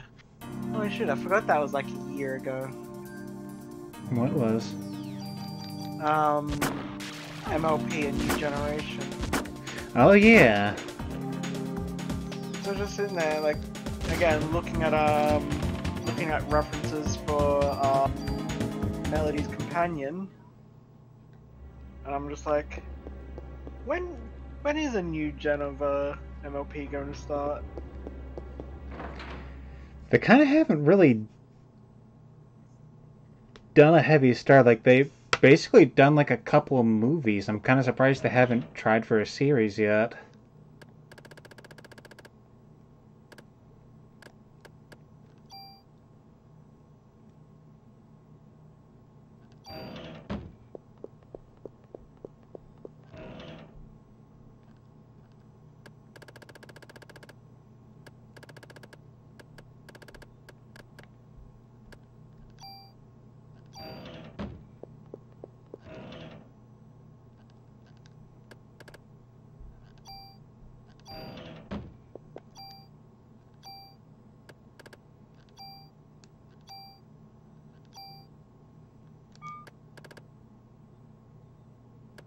There was a video game based on the movie released earlier this year.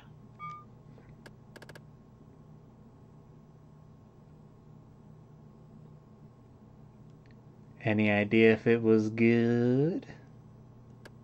I don't know. But it was for, PC, Switch, PS4, Xbox One, and Stadia. So, that one doesn't exist anymore.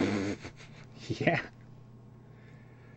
I'm kind of surprised that it wasn't a mobile phone thing. That would have been my first thought for a given thing. So, okay. A television series, My Little Pony Make Your Mark, is currently in production by Atomic Cartoons and Entertainment One, and debuted on Netflix on May 26, 2022. What? Yeah.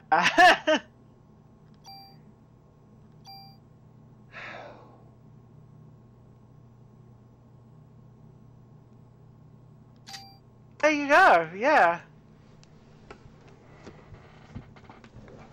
So,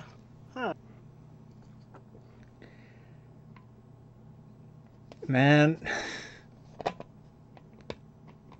It is amazing how much the greater MLP community has pretty much just coasted on Gen 4. It's like, man.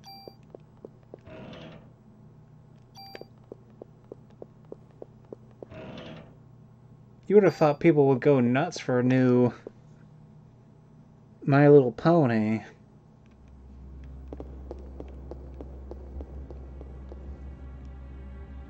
yeah.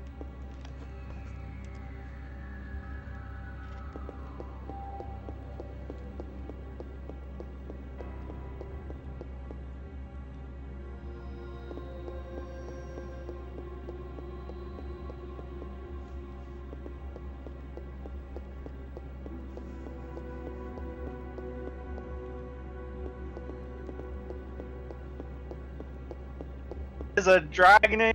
I kind of skipped over this. Then I went back to the main page. There's a Dragon Age animated series or movie. It looks like a movie, I'm guessing. No, it's a series. That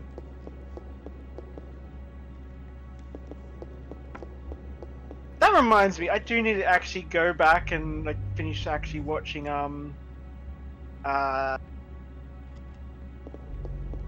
Critical Role.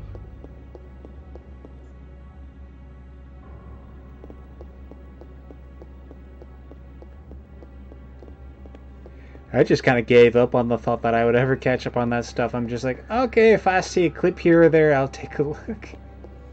The Critical Role animated series, or Legends of Vox Machina, I believe it's actually called. Huh.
There are so many things I need to catch up on.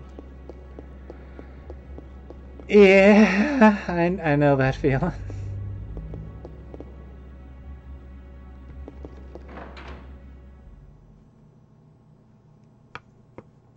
When I found out that Little Witch Academia was actually made by Trigger, I was like, how did I not know this?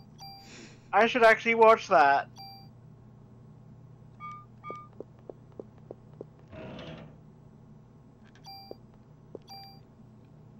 I know I've had that on my Netflix watch list for the longest time. As I remember seeing little bits and thinking, hey, that might be fun to watch. And then I never did.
Someone just got hit by a wave of tiredness.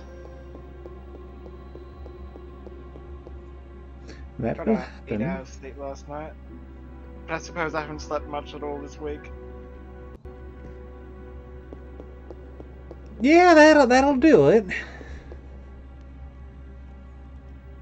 should probably make sure to sleep. Eh. As they say, though, sleep is for the weak. And I am very weak. I need the sleep.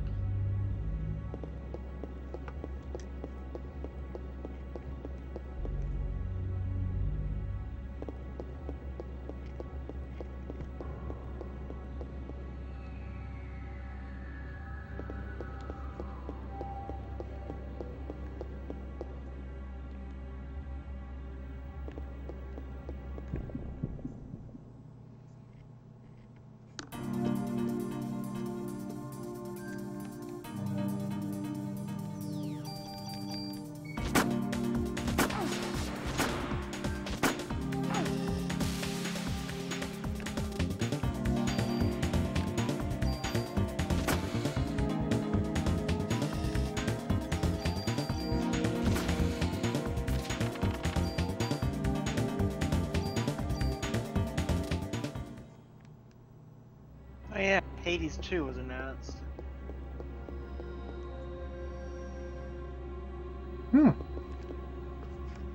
I never played Hades 1, but I hear it was good. Yeah.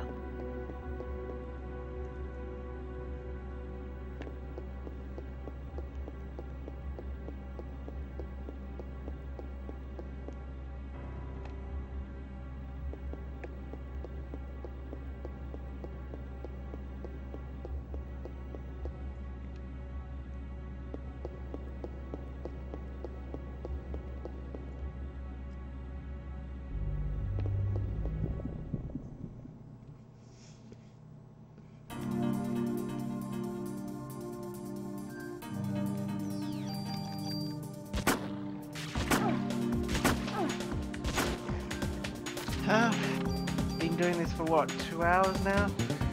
Yep. And I'm figuring once I get to the next possible point to save, I'll take it. So I'll probably fight the boss at 4:30 and do that. Right now I'm at 4:28.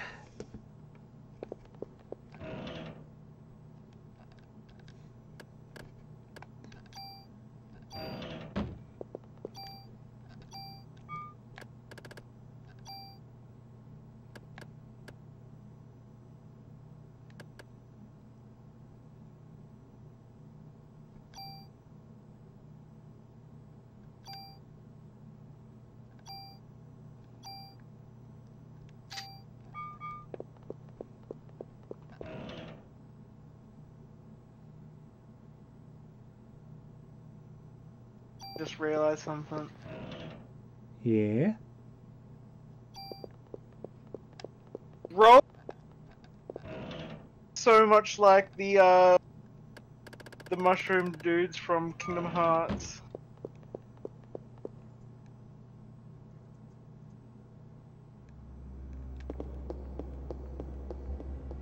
I am not familiar with said dudes.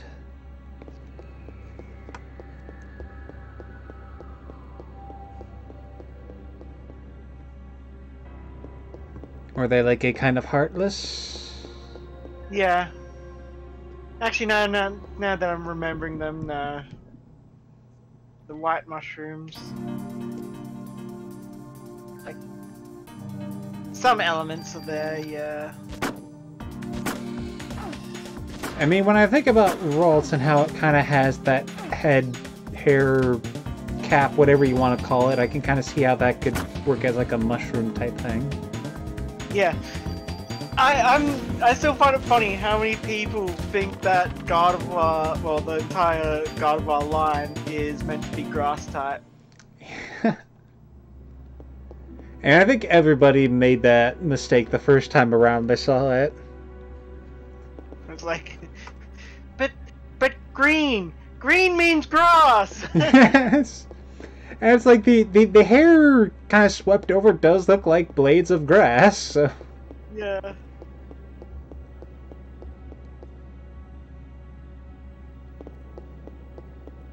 Should talk about like they should do a not a regional form of Gardevoir, instead a convergent evolution, completely separate Pokemon that just looks like Gardevoir but is grass. Oh, I remember this being discussed, and I remember I got an idea of it would only work entirely because of the name, but if you had one called Garden Noir, both grass and a dark type. Yeah.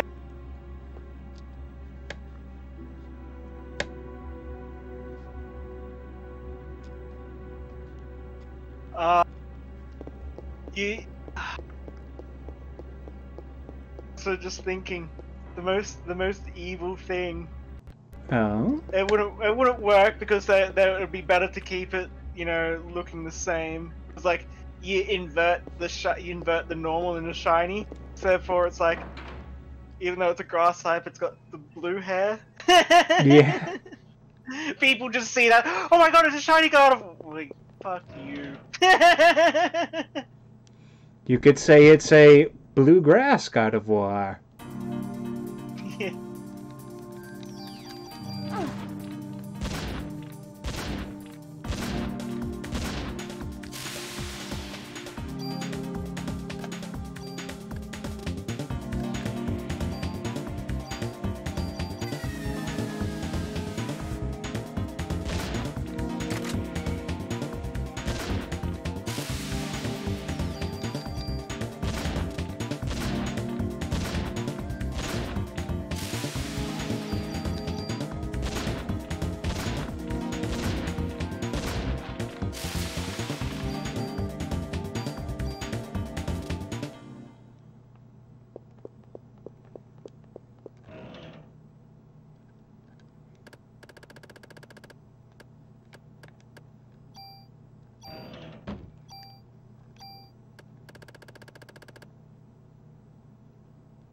Are you kidding me? Wow. What? I just decided to click on this random video on my YouTube. It's a needle felting cat. And it's like basically someone making these very lifelike looking like cat busts.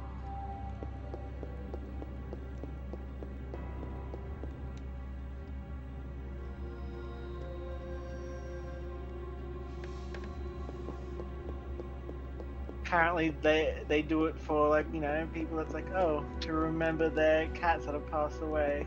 So, oh god, it just looks so damn real. Hmm.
Oh, that's not fair.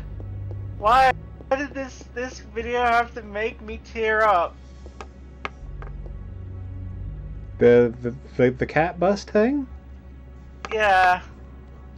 Hmm. Because, you know, it's using very, very sweet but sort of melancholic music in the background, and it's all about, again, like, making these like 3D portraits of their clients' cats. And then as she finishes packaging, just before she finishes packaging one of them, she gives it a boop on the nose. Aww.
far save points in this? Well, there are no save points in the Chrysler building. Basically, what'll happen is like every 10 floors there's a boss fight who you get a key from that lets you use an elevator. I see.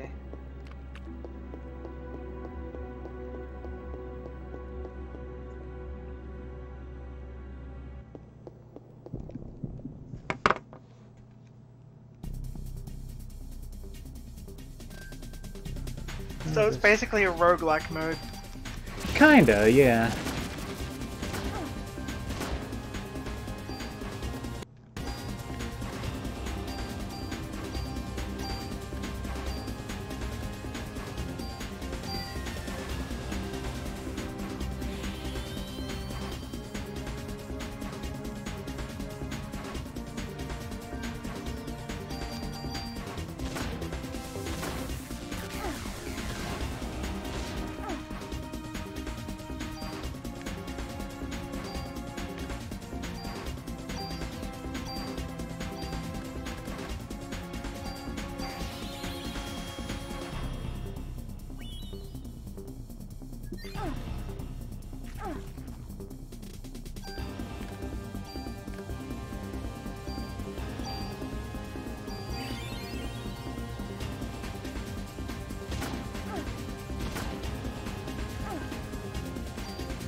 Ah, yes, and then this portion.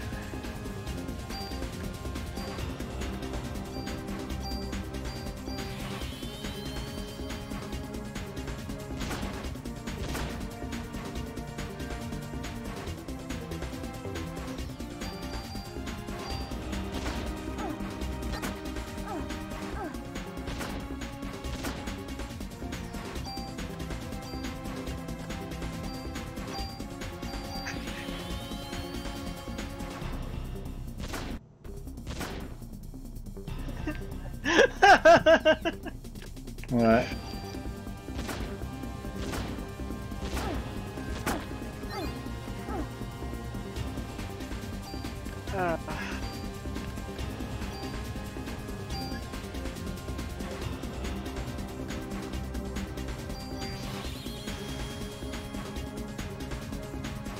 I just realized it is cuppa time.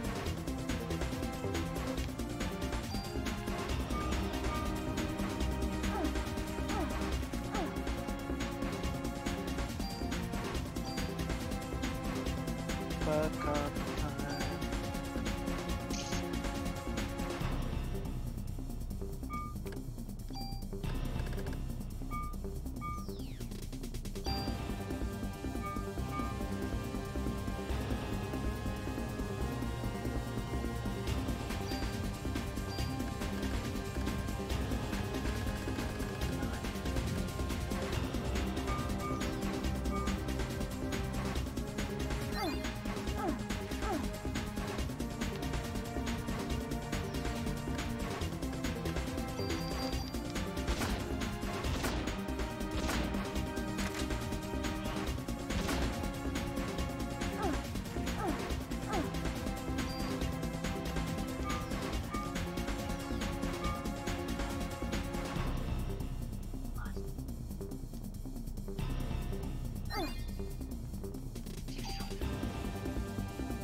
What are you doing, cat?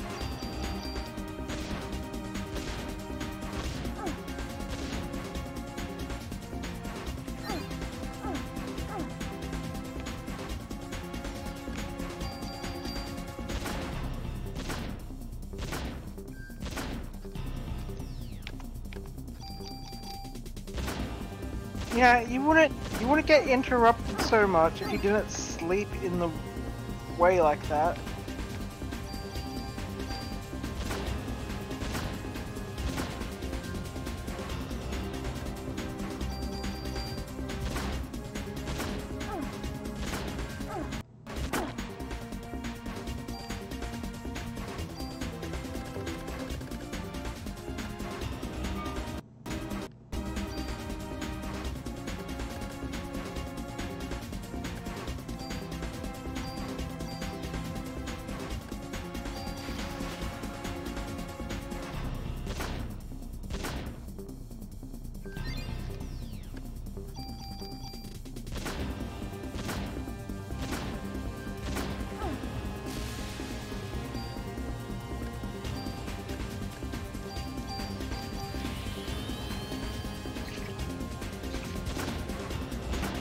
Ooh.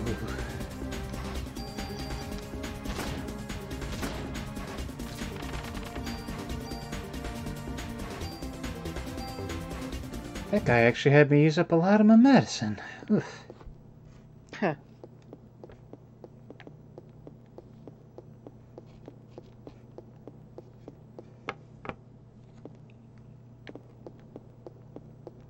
Oh fuck, I just made a mistake there.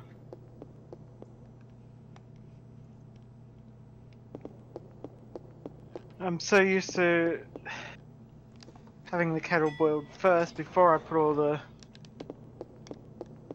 coffee and that in. Hmm.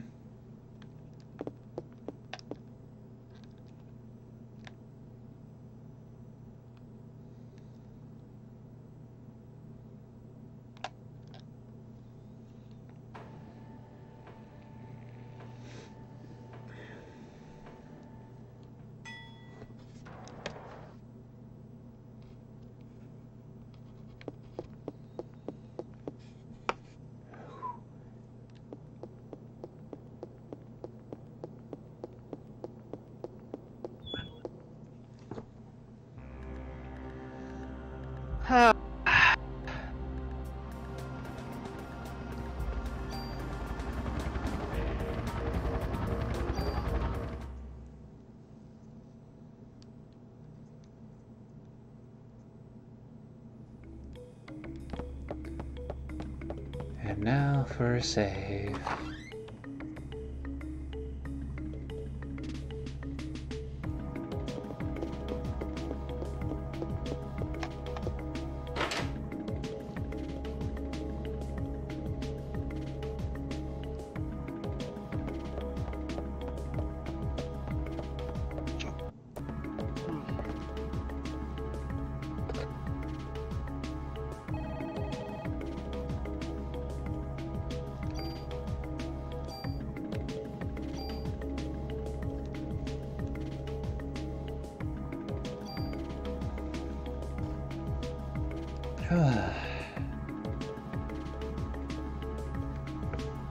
And yeah, that's gonna be a stream.